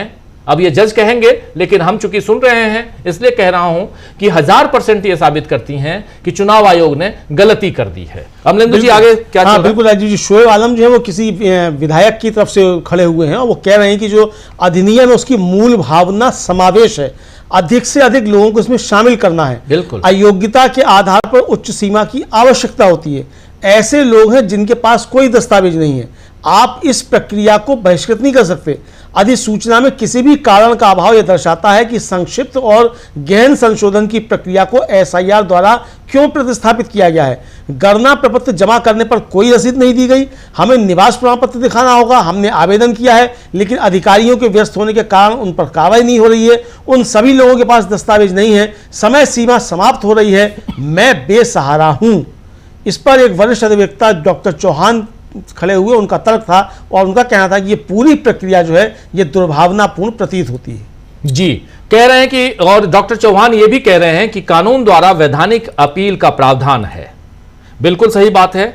30 सितंबर से 15 अक्टूबर तक मुझे पहली अपील के लिए समय मिलना चाहिए, दूसरी अपील के लिए 30 दिन का समय मिलता है, और लेकिन इस बीच चुनाव हो जाएगा। अगर उन्होंने 2 महीने पहले ही चुनाव प्रक्रिया शुरू कर दी होती तो शायद ये कानूनी समस्या उत्पन्न नहीं होती। ये वही बात कह रहे हैं डॉक्टर चौहान, जो बात आप याद कीजिए कही थी योगेंद्र यादव ने। योगेंद्र यादव ने भी वही बात कही थी कि 25 तारीख से जब आप, मुझे पता चलेगा 25 सितंबर को कि मेरा नाम नहीं है, 30 सितंबर को आप फाइनल लिस्ट ले आएंगे, उसमें भी मेरा नाम नहीं होगा, 3 अक्टूबर को, 2 अक्टूबर को या अगले ही दिन चुनाव की घोषणा हो जाएगी और मैं अपील करने ट्रिब्यूनल में जाऊंगा, उसके बाद एक ट्रिब्यूनल से दूसरा, उसके बाद हाई कोर्ट, यहां तक पहुंचूंगा, तब तक चुनाव खत्म हो जाएगा। मैं 5 साल तक इंतजार करता रहूंगा कि मेरा नाम आएगा तो मैं चुनाव लड़ पाऊंगा। ऐसा काम, यह काम तो तेजस्वी यादव के साथ भी हो सकता है, यह काम तो किसी और के साथ भी हो सकता है। जिसको चाहे उसको आप फंसा सकते हैं कि कल को नाम नहीं है और बाद में आप ये भी कह सकते हैं अरे गलती से छूट गया, ट्रिब्यूनल में आने के बाद आप करेंगे हमको चुनाव नहीं लड़ने देना, तेजस्वी यादव को फंसा के रखना है, नाम हटा दिए, फिर क्या होगा। तो इसलिए ये बहुत इंपॉर्टेंट, बहुत गंभीर बात यहां पर कही थी उस दिन योगेंद्र यादव ने, और उतनी गंभीर बात को उतनी गंभीरता के साथ डॉक्टर चौहान ने अपनी बात यहां पर रखी है। तो एक इससे पहले वरिष्ठ वकील, वरिष्ठ अधिवक्ता शोएब आलम अपनी बात रख रहे थे, एक विधायक के लिए वो बात रख रहे थे, उसके बाद खड़े हुए डॉक्टर चौहान और इन्होंने अपनी बात रखी है। और यहां सवाल यही है कि अभी ये जो समय की जो डिमांड है और समय की पराकाष्ठा यहां पराकाष्ठा है, इस पूरे के पूरे उसका कहे तो इस जो एसआईआर है उसका, और उसमें समय की कसौटी पर कहें तो ये पूरी प्रक्रिया जो है वो खारिज होती है, ये देखा जा रहा है। अमलेंदु जी बिल्कुल राजीव जी, पूरी प्रक्रिया खारिज होती है और अब सुप्रीम कोर्ट खारिज करता है कि नहीं करता ये देखना होगा। लेकिन जैसा कि कल प्रशांत भूषण ने कहा कि आप इस पर बहस करते रहिएगा जब तक आपको बहस करनी हो, लेकिन फिलहाल आप इसको स्टे कीजिए, हमको इस समय स्टे चाहिए इस पर, यानी ये प्रक्रिया इस समय रोकी जाए, इस पर आप स्टे कीजिए, चुनाव हो जाएगा उसके बाद आप कराते रहिएगा, पूरे देश भर में एक साथ कराइएगा, साल भर से ज़्यादा का समय लगेगा, इसमें कराइएगा, कोई दिक्कत नहीं है, हमें इस पर कराने में कोई आपत्ति नहीं है, कराइएगा आप। लेकिन ये रिवीजन होगा पहली चीज़, दूसरा ये कि कोई नाम कटेगा तो उसका आपको आधार बताना होगा। मतदाता सूची जो है वो सर्चेबल फॉर्मेट में होनी चाहिए, बिल्कुल, कि हम सर्च कर सके कि हमारा नाम कहाँ है कहाँ नहीं है। ऐसा नहीं चलेगा कि आप सर्चेबल फॉर्मेट में नहीं करें, और इसी को लेकर राजीव जी बहुत सारी चीज़ें हो रही हैं। और चुनाव आयोग ने भी थोड़ी देर पहले कहा है कि राहुल गांधी जो चोरी का आरोप लगा रहे हैं वो ठीक नहीं है, आपके पास कुछ तर्क हैं तो आप आकर हमको बताइए, हम उसकी जांच करेंगे। मतलब इस तरह की बातें भी अब शुरू हो गई हैं कि वोट चोर हमको कहना ठीक नहीं है। अरे भाई चोरी कर रहे हो तो चोर क्यों नहीं कहा जाएगा? चोर को ही तो चोर कहा जाएगा। तो आप चोरी कर रहे हैं तो आप अब तो बीजेपी के लोग भी कह रहे हैं कि आप ठाकुर कह रहे हैं कि अखिलेश यादव की कॉन्स्टिट्यूंसी में जो 2 लाख से ज्यादा जो थे फर्जी वोट थे, तब बीजेपी कह रही है कि चुनाव आयोग ने जो चोरी की है, तो भाई बीजेपी से कहो कि क्यों कह रहे हो चोरी की है।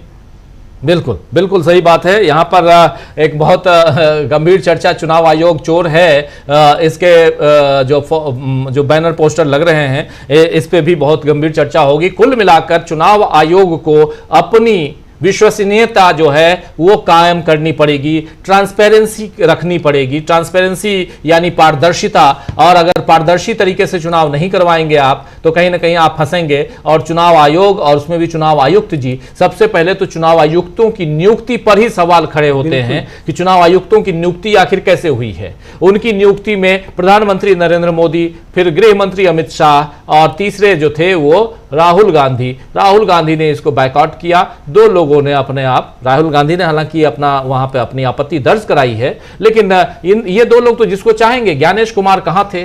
गृह मंत्रालय में थे, आगे वहां से यहां गृह मंत्रालय ही थे। हाँ, गृह मंत्रालय थे, गृह मंत्रालय में थे, सहकारिता मंत्रालय में भी थे। और जो राजीव जी 370 लागू की गई उसकी जो कमेटी बनी थी उसमें थे। और बताया जाता है, पता नहीं कितना सही है कितना गलत है, कि अयोध्या में जो ज़मीनें खरीदने का मामला है उसमें भी इनका नाम जो था काफ़ी उछला था। तो बहुत सारी चीज़ें इस तरीके की लेकर के हैं। राम जन्मभूमि वाले कुछ प्रकरण में भी इनके कुछ है, मतलब कि उस कमेटी में किसी में कुछ ये थे। तो बहुत सारी चीज़ें इनको लेकर हैं। और ये बताया जाता है कि अमित शाह जी के बहुत खास हैं। यहाँ राजीव जी ये देखने वाली चीज़ है कि अब सरकार में और संवैधानिक संस्थाओं में जो नियुक्तियाँ हो रही हैं वो अमित शाह के नज़दीकियों की हो रही हैं। ये भी एक चीज़ चल रही है। तो अब ये क्यों हो रही है अमित शाह की नज़दीकियों की, बीजेपी के अंदर क्या चल रहा है, वो जब कभी इस पर बहस होगी तब उस पर चर्चा की जाएगी। लेकिन फिलहाल राजीव जी जो चल रहा है सुप्रीम कोर्ट में वो काफ़ी ज़्यादा महत्वपूर्ण है। और सुप्रीम कोर्ट में जो चल रहा है उस पर अब राजीव जी 12:39 तो हो चुका है, शायद 1 बजे तक जो है इधर याचिकाकर्ताओं को सुना जाएगा। उसके बाद फिर हो सकता है कि चुनाव आयोग की भी सुना जाए, और यह हो सकता है कि अभी चुनाव आयोग को सुन लिया जाए। भी ठीक है, 5 मिनट में आप अपनी बात कहिए, आपको क्या कहना है। चूँकि अब चुनाव आयोग को राजीव, जब चुनाव ये तो बताएगा नहीं कि भाई जो लोक प्रतिनिधित्व अधिनियम 1950 है और जो 51 है और 60 है, इसमें से हमको अधिकार है कि हम करा सकते हैं, क्योंकि वो है ही नहीं आपको। तो आप बताएंगे क्या? संविधान के अनुसार तो आप बता ही नहीं पा रहे हैं कुछ कि संविधान के अनुसार आपको क्या है। आप कह रहे हैं हमको अधिकार है नागरिकता जांचने का, लेकिन किस अधिकार के तहत ये तो बताएंगे ना। तो वो तो आप बता नहीं पा रहे हैं किस अधिकार के तहत है, तो बताएंगे क्या फिर? तो ये जो है, इसलिए लगता है कि उनके पास ज़्यादा कहने को नहीं होगा, क्योंकि बहुत सी बातें तो जजेस साहब ने खुद ही कह दी हैं चुनाव आयोग की तरफ से जो कही जानी चाहिए थी। तो अब चुनाव आयोग को कहने के लिए वैसे भी कुछ नहीं बचा है। तो अब जो भी होगा, तो मुझे लगता है कि थोड़ा सा शायद चुनाव आयोग को लंच के बाद समय मिलेगा कि वो अपनी बात रखें। सीनियर एडवोकेट राकेश द्विवेदी हैं, उनकी तरफ से वो बहस करेंगे। और अब देखना ये है कि इधर से किसी और को भी मौका मिलता है क्या मिलता है। बिल्कुल, शोएब आलम से पहले निजाम पाशा खड़े हुए, निजाम पाशा के बाद शोएब आलम के बाद फिर वरिष्ठ वकील डॉक्टर चौहान खड़े हुए। डॉक्टर चौहान ने अपनी बात रखी, और वो भी यहाँ पर वही कह रहे थे कि मेरा जो योगेंद्र यादव ने जो बात कही थी वही बात की, अगर मुझे चुनाव लड़ना है तो मैं तो चुनाव लड़ नहीं पाऊंगा, क्योंकि आप फाइनल टाइम में बता रहे हैं कि मेरा नाम नहीं है इसमें। और सबसे गंभीर आरोप यहाँ पे लगाया चुनाव आयोग पे निजाम पाशा ने, जिन्होंने साफ साफ कह दिया कि एक बूथ से 231 लोगों के नाम काट दिए गए हैं। निजाम पाशा ने यह भी कहा कि मैंने हलफनामा दिया है और मैं चाहता हूं कि ये तमाम मामले जो हैं वो रिकॉर्ड में लिया जाए, क्योंकि ये केस जब आगे बढ़ेगा तो रिकॉर्ड वाली बातें वहां पे सामने रखी जाती हैं, बहुत इंपॉर्टेंट होती हैं। इसलिए वो जो कानून की भाषा है उस भाषा में ये रिकॉर्ड के अंदर लेना एक मायने रखता है। और यहाँ पर अब डॉक्टर चौहान अपनी दलील दे रहे हैं। डॉक्टर चौहान के बाद अब किसी को खड़ा कराते हैं या नहीं, जज साहब, ये भी देखा जाएगा। लेकिन चुनाव आयोग को खड़ा जरूर कराएंगे, क्योंकि उन्होंने कल सूर्यकांत ने कहा था कि मैं चाहता हूं, जस्टिस सूर्यकांत ने कहा था कि मैं चाहता हूं कि उनको भी मौका मिले। तो बिल्कुल उनको भी मौका वो देंगे, क्योंकि कुर्सी पे वही विराजमान है। अब यही देखना होगा कि उनको कितना मौका मिलता है और क्या क्या सवाल पूछे जाते हैं। क्या आज अभी इस वक्त, जबकि 20 मिनट 19 मिनट का वक्त बचा हुआ है लंच से पहले का, इस वक्त ही खड़ा होगा चुनाव आयोग, ये भी देखना होगा। चुनाव आयोग बुरी तरह फंसा हुआ है, बहुत बुरी तरह। डॉक्टर चौहान जो है सीनियर एडवोकेट, उन्होंने भी और जबरदस्त तरीके से फांस लिया है। उनका कहना है कि आधार कार्ड वैधानिक प्रपत्र का हिस्सा है, लेकिन चुनाव आयोग ने इसे बाहर रखा है। चुनाव आयोग को ऐसा करने का कानूनी अधिकार नहीं है जब तक कि कानून में संशोधन ना किया जाए। वे कार्यकारी आदेश द्वारा प्रावधान में बदलाव नहीं कर सकते। राजीव जी, फिर यही आ रहा है कि आप बदलाव नहीं कर सकते, कानून आप नहीं बना सकते, आप नियम नहीं बना सकते। गणना प्रपत्र किसी भी नियम के अंतर्गत नहीं आता है। इम्यूनरेशन फॉर्म जो है SIR में जो आप भरवा रहे हैं, ये किसी भी नियम के अंतर्गत नहीं है। वे जिस प्रकार की शक्ति का प्रयोग कर रहे हैं वे कानून की भावना के विरुद्ध है। कानून द्वारा कुछ दस्तावेजों के प्रावधान को समाप्त नहीं किया जा सकता। केवल इस आधार पर इस न्यायालय ने उन्हें इन दस्तावेजों पर विचार करने का निर्देश दिया था, इसलिए उन्होंने इनकार कर दिया। चुनाव आयोग के पास ऐसे दस्तावेजों, आधार आदि के आवेदन को अस्वीकार करने का कोई विवेकाधिकार नहीं है। साफ तौर पर जो है डॉक्टर चौहान कह रहे हैं कि ये इनके पास कोई कानूनी विवेकाधिकार नहीं है कि ये आधार को या किसी और दस्तावेज को अस्वीकार कर सकें। चूंकि ये वैधानिक प्रपत्र है, इसलिए आपको इसको मानना पड़ेगा। बिल्कुल, आधार का जिक्र यहां ले आए ये डॉक्टर चौहान, वरिष्ठ वकील डॉक्टर चौहान अपनी बात रखते हुए, और साफ साफ वो यही कह रहे हैं कि आपको एक तो सुप्रीम कोर्ट ने ये कहा था, सजेशन दिया था, और उस सजेशन के आधार पे आप उसको काट दें, और ये पूरी की पूरी जो प्रक्रिया है वही कानूनी तौर पे गलत है। आपके पास ये आधार को इसको बाहर निकालने का कोई हक नहीं है। इस पूरी प्रक्रिया को जिस ढंग से आप आगे बढ़ा रहे हैं उसका कोई हक नहीं है। आधार कार्ड वैधानिक प्रपत्र का हिस्सा है, लेकिन महोदय ने यानी चुनाव आयोग ने इसे बाहर कर दिया, इसे बाहर रखा। चुनाव आयोग को ऐसा करने का कोई कानूनी अधिकार नहीं है। जब तक कि कानून में संशोधन न किया जाए, कानून में अभी तक कोई संशोधन नहीं हुआ है। वो चुनाव आयोग कार्यकारी आदेश के द्वारा प्रावधान में बदलाव भी नहीं कर सकता है, लेकिन इसने बदलाव कर दिया है। और इम्यूनरेशन फॉर्म यानी गणना प्रपत्र किसी भी नियम के अंतर्गत नहीं आता है। जो आपने 16 पेज का दस्तावेज तैयार किया है वो किसी भी नियम के अंतर्गत नहीं आता है। ये सब बातें यहां पर कही जा रही है, और केवल आधार जो है आपने आधार को मनमाने ढंग से अलग कर दिया है। इसे अस्वीकार, आवेदन को अस्वीकार करने का इसके पास कोई भी हक नहीं है। ये सारी बातें कह रहे हैं डॉक्टर चौहान, जो वरिष्ठ वकील हैं, जो यहां पर याचिकाकर्ताओं की तरफ से खड़े हुए हैं। याचिकाकर्ताओं की तरफ से जो बातें, जो दलीलें पेश की जा रही हैं, चुनाव आयोग बुरी तरह फंसा हुआ नजर आ रहा है। चुनाव आयोग के वकील बैठे हुए सारी बातें सुन रहे हैं। अब क्या क्या नोट डाउन कर रहे हैं वो हमारे साथी शिवेश गर्ग जुड़ेंगे, जो अभी इस वक्त उसी कोर्ट रूम में मौजूद हैं जहां से ये तमाम बातें हम तक पहुंचा रहे हैं। तो वो जैसे ही बाहर निकलेंगे, जैसे ये लंच होगा, उनको हम जोड़ेंगे और इन तमाम बातों को जरा, ये 2 मिनट क्या गुफ्तगू हुई और हाव भाव कैसा था, कौन से जज किसको कब देखे, ये सारी चीजें वो बताएंगे। कल भी बता रहे थे किस मसले पे वो मुस्कुराए, किस मसले पे गंभीर नजर आए, ये सारी बातें हम आप तक पहुंचाएंगे। आंखों देखी वहां क्या हुआ कोर्ट रूम के अंदर, वो सुप्रीम कोर्ट के एडवोकेट शिवेश गर्ग के जरिए आप तक हम पहुंचाएंगे। जैसे ही लंच होता है वैसे ही, लेकिन उससे पहले जरा ये भी हम समझने की कोशिश कर रहे हैं कि वहां दलीलें क्या पेश की जा रही हैं। उन दलीलों को हम आप तक पहुंचा रहे हैं। अमलेंदु जी और मैं, हम दोनों मिलकर उन दलीलों को आप तक पहुंचाने की कोशिश कर रहे हैं, जिसमें सबसे बड़ी चीज की डॉक्टर चौहान यहां अपनी बात रख रहे हैं। और डॉक्टर चौहान वरिष्ठ वकील हैं और उन्होंने आधार कार्ड का जिक्र छेड़ दिया। उन्होंने भी इसकी टाइमिंग पर सवाल उठाए। उन्होंने भी रिप्रेजेंटेशन ऑफ पीपल एक्ट 1950 का जिक्र किया। उन्होंने भी धारा 21 का जिक्र किया। और उनसे पहले शोएब आलम वरिष्ठ वकील, उन्होंने भी धारा 21 का जिक्र किया। और उनसे पहले निजाम पाशा ने तो यहां तक कह दिया कि 231 जो वोटर हैं उनका नाम सिर्फ मतलब ऐसे ही काट दिया गया, कुछ बिना बताए हुए, बिना कुछ किए हुए। तो ये सारी बातें जो हैं वो कहीं ना कहीं उस तरफ इंगित करती हैं जिधर अभी तक ये पूरा का पूरा केस जाता रहा है। आज फैसला आएगा सुप्रीम कोर्ट में, हम ये उम्मीद करें, क्योंकि इसके बाद खुद बोला है, खुद कहा है जस्टिस सूर्यकांत ने कि अगले सप्ताह से मुझे कॉन्स्टिट्यूशन बेंच में बैठना है, मेरे पास टाइम नहीं होगा। यानी आज किसी भी ढंग से जस्टिस सूर्यकांत और जस्टिस बागची इस केस को समाप्त करना चाहते हैं। और क्या फैसला आता है ये देखना दिलचस्प होगा। अमलेंदु जी, और क्या बातें चल रही वहां पे?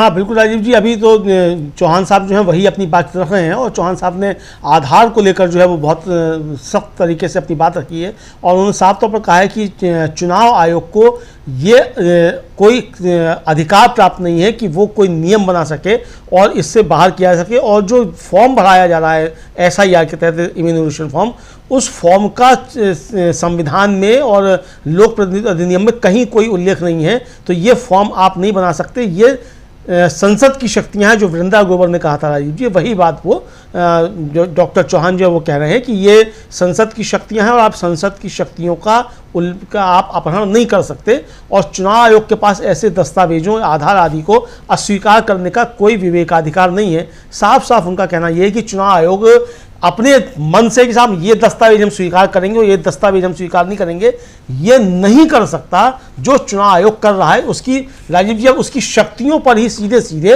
प्रहार किया जा रहा है कि ये शक्तियां आपको हासिल नहीं हैं।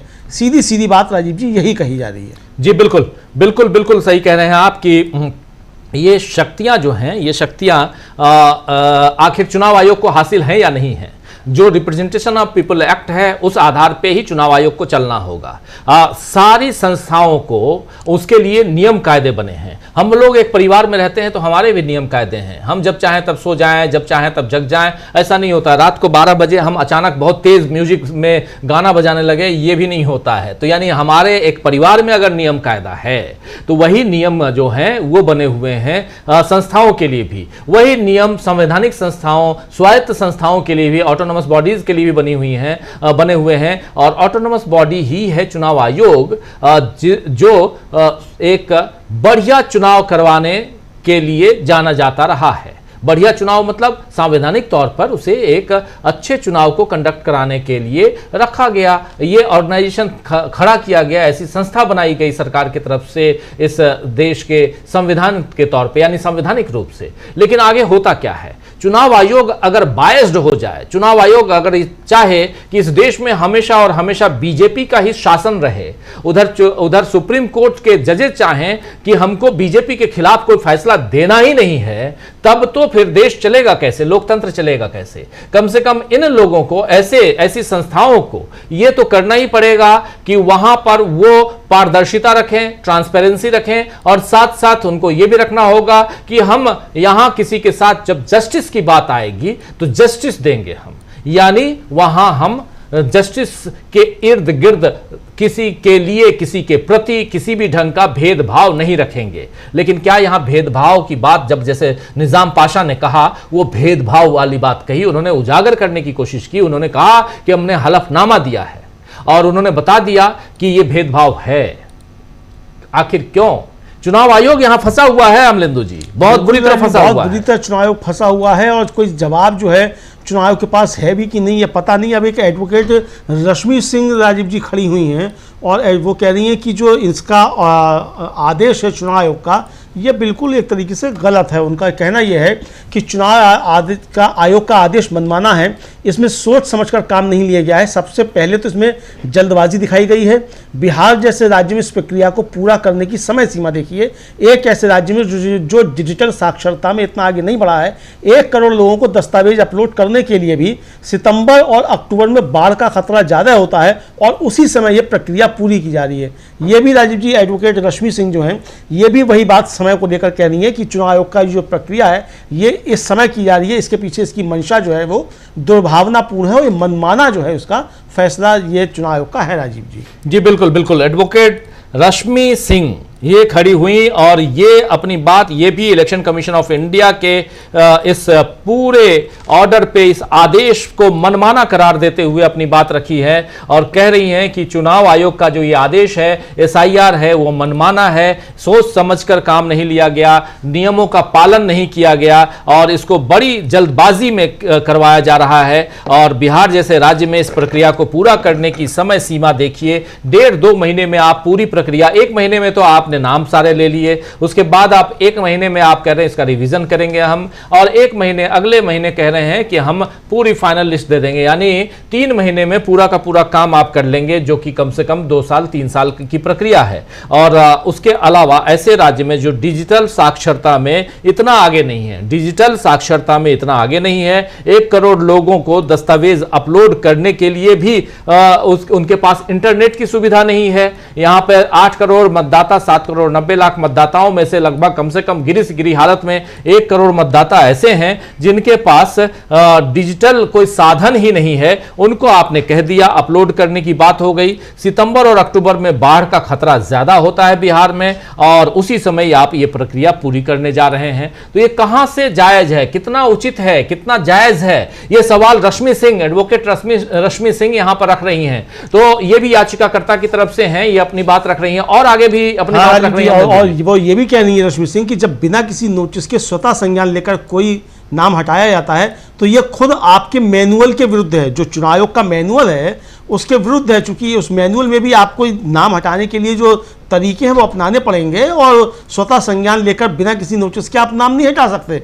जैसे आपने 65 लाख लोगों के नाम हटा दिया, आपने कह दिया साहब 65 लाख लोगों के नाम जो हटा दिए गए हैं, तो ये आप नहीं कर सकते। ये आप जो मैनुअल है उसके अनुसार भी आपको ये अधिकार, जो आपकी नियमावली है, नियम है, नियमावली के खिलाफ है, आप उस नियमावली का भी आप यहाँ पे उसको भी दरकिनार कर रहे हैं। आपके नियमावली मतलब वही फिर रिप्रेजेंटेशन ऑफ पीपल एक्ट 1950 आ जाता है, और उसमें 21 धाराएं ढेर सारी हैं। कैसे उसमें चुनाव कंडक्ट कराया जाएगा, कैसे वोटर कार्ड बनाया जाएगा, कि वोटर कार्ड के लिए क्या क्या दस्तावेज चाहिए होंगे, कैसे रिवीजन होगा, कैसे नाम काटे जाएंगे, चुनाव आयोग की क्या क्या यहाँ पर उनको शक्तियाँ दी गई हैं, क्या ताकत है उनकी, ये सारी चीज़ें एक नियमावली के तहत होता है। और वही जो मैनुअल्स है आप नियमों के इस उसमें बंधे हुए हैं, और हर ऑर्गेनाइजेशन बंधा होता है, तभी तो ये इंटैक्ट होते हैं, एक दूसरे के साथ जुड़े भी होते हैं, और तभी हमारा जो देश है,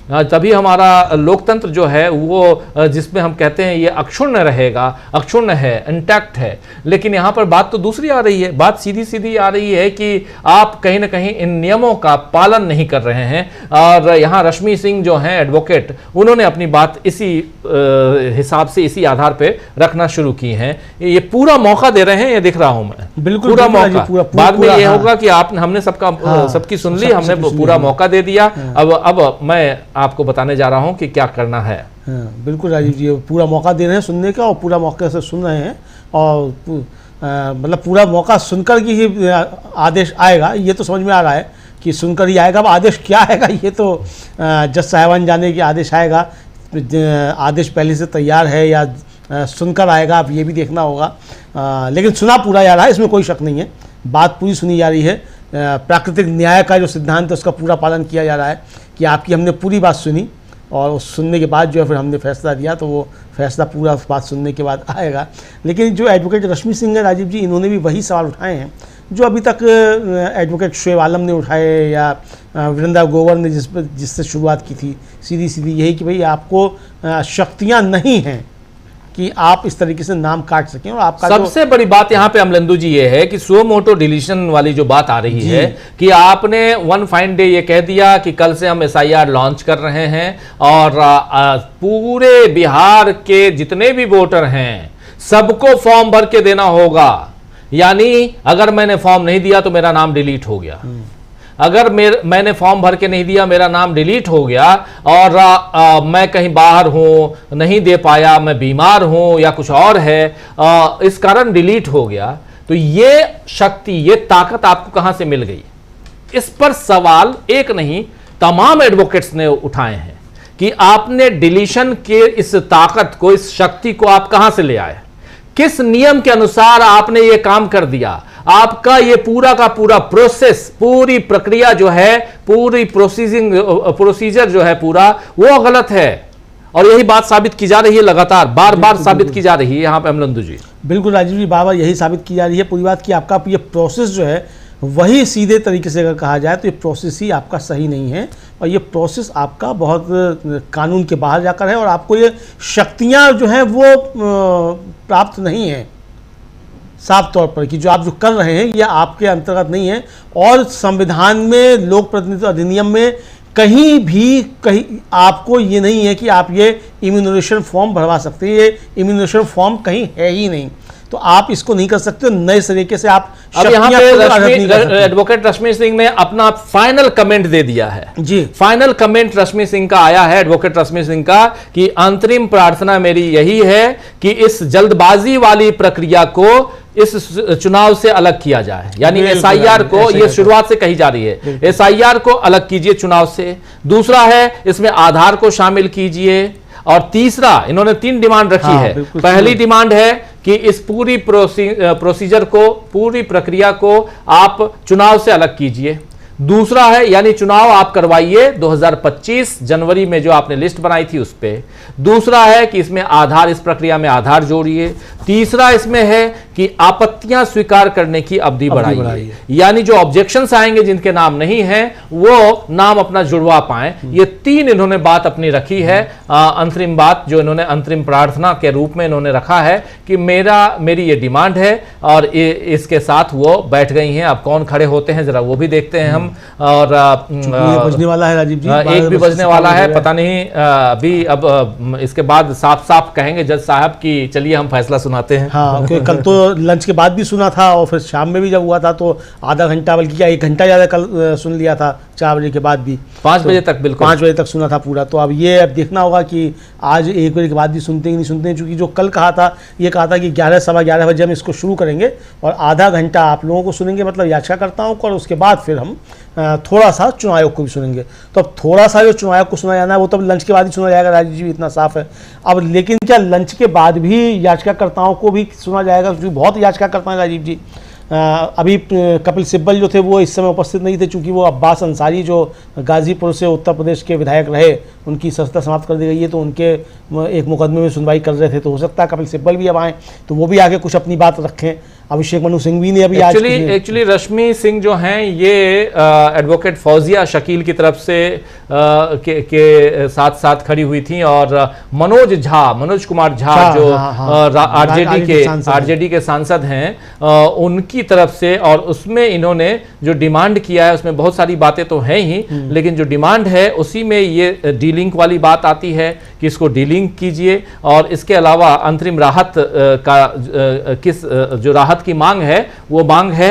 और उसके अलावा इन्होंने कहा है कि उनके मैनुअल के विपरीत है पूरा का पूरा, ये पूरा उनकी नियमावली के विपरीत है पूरी प्रक्रिया, जिसमें कहा गया है कि हटाई गई सूची का प्रचार करना जरूरी है। और मतलब अगर आपने लिस्ट को डिलिंक किया है तो इसको प्रचारित भी करना होगा, अखबार में विज्ञापन देना होगा कि चुनाव आयोग ने इन लोगों के नाम काट दिए हैं। ये पॉइंट अभी तक नहीं आया था, ये पॉइंट भी यहां पर ले आया गया कि इसको भी प्रचारित करना होगा कि जिसके नाम काटे गए, और यही सूची तो मांग रहा है एडीआर, यानी किसके नाम आपने काटे हैं ये आपको विज्ञापन के जरिए बताना पड़ेगा। दूसरी बात है कि बिहार के लोगों को यह भी नहीं बताया गया है कि किसका नाम हटा दिया गया है। राजनीतिक दलों को सूची इमेज फॉर्मेट में दी गई है, राजनीतिक दलों को जो सूची दी गई है वो इमेज फॉर्मेट में दी गई है। चुनाव आयोग का यह दावा भी सही नहीं है कि लिस्ट पूरी तरह से प्रमाणित है। हमने देखा है कि पिछले दिनों मृत घोषित किए गए लोग अदालत में पेश हुए। ड्राफ्ट रोल मतदान केंद्र पर रखना होगा, ड्राफ्ट रोल जो है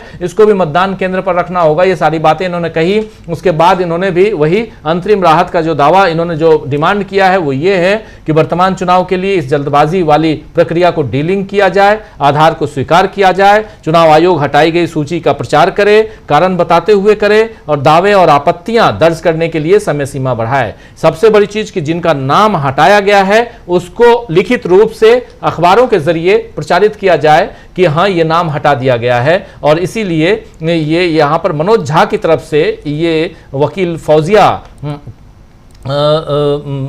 शकील जो हैं, एडवोकेट फौजिया शकील, ये वरिष्ठ वकीलों में से एक हैं, उन्होंने ये सारी बातें रखी हैं यहाँ पे, और रश्मि सिंह उनके साथ साथ थी, और ये बातें यहाँ पे रखी गई। और अब 1 बज चुका है, उम्मीद करता हूँ कि लंच टाइम हो गया है, इसके बाद क्या कुछ होता है अभी तक कोई खबर वैसी तो नहीं है, लेकिन इतना ज़रूर है कि शायद अब एक टाइम शायद दिया जाएगा, ऐसा लग रहा है इसके बाद भी, यानी सेकेंड हाफ में भी।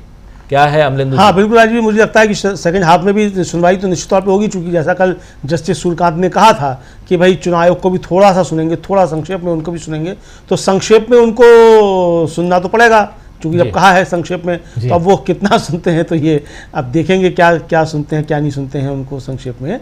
और बहरहाल आप ये कह सकते हैं कि अभी मतलब सुनवाई जारी है, लंच की घोषणा नहीं हुई है अभी, और अगर लंच की घोषणा होगी तो वो भी हम बताएंगे कि क्या लंच की घोषणा हुई है क्या नहीं हुई है। तो ये अब देखते हैं कि क्या घोषणा होती है और क्या नहीं होती है।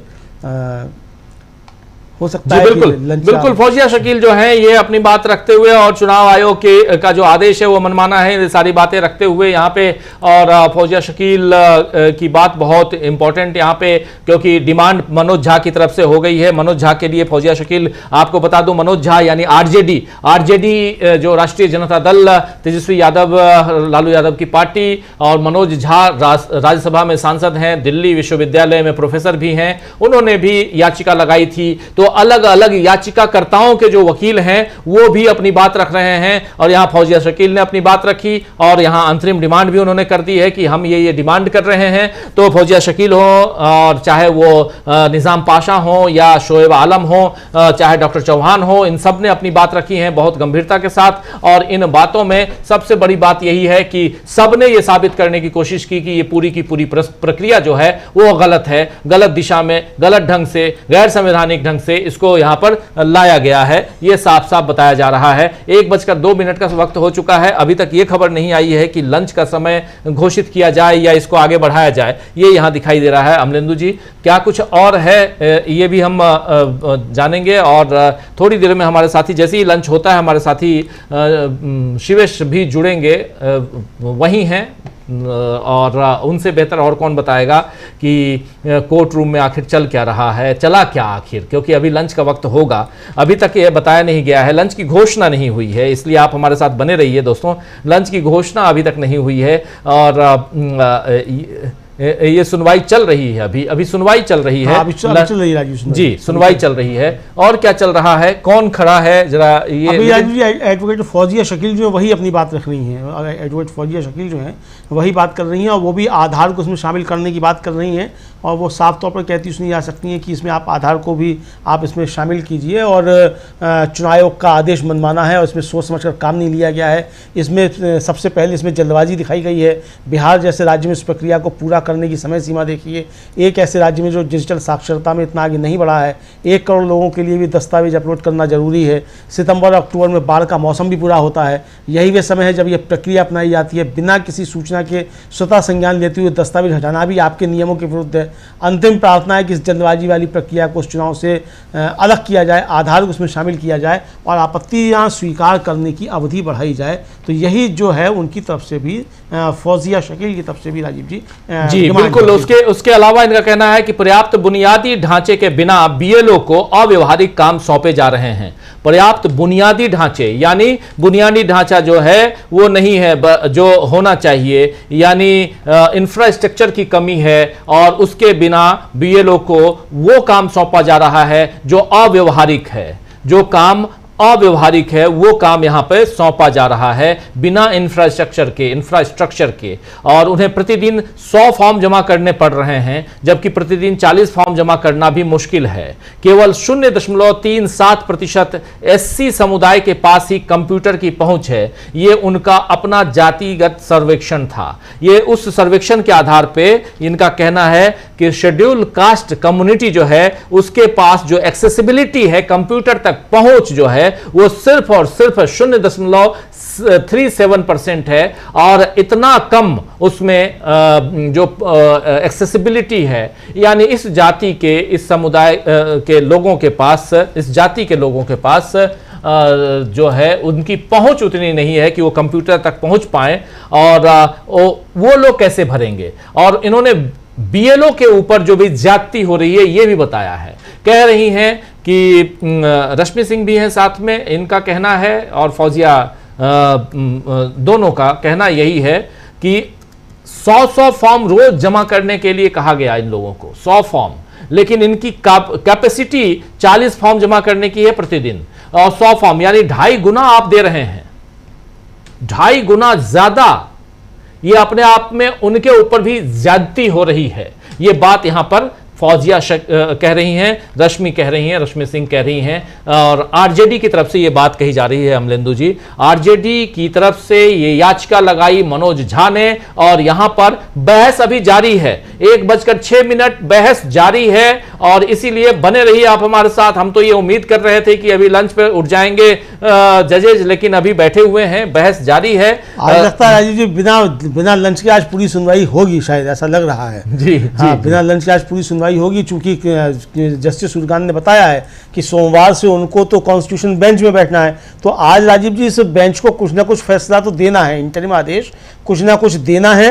अब वो क्या इंटरिम आदेश आएगा, किसके पक्ष में आएगा, ये हम नहीं कह सकते। अब यहां पे एडवोकेट बृंदा ग्रोवर खड़ी हो गई हैं। एडवोकेट बृंदा ग्रोवर जो है वो खड़ी हुई हैं, कह रही हैं कि फॉर इंटरिम यानी अंतरिम तौर पर फॉर्म 6 को पर्याप्त माना जा सकता है। मतदाताओं के प्रति चुनाव आयोग का रवैया थोड़ा हैरान करने वाला है। इसके बाद अब चुनाव आयोग के वकील, इलेक्शन कमीशन की तरफ से जो काउंसिल हैं, सीनियर एडवोकेट राकेश द्विवेदी, वो आर्गुमेंट शुरू कर दिए हैं। यानी ये बहस अभी चलेगी, लंच नहीं होगा, ये साफ दिखाई दे रहा है। राकेश द्विवेदी भी खड़े हो गए और अब वो बहस में आ रहे हैं, ये दिखाई दे रहा है राकेश द्विवेदी को।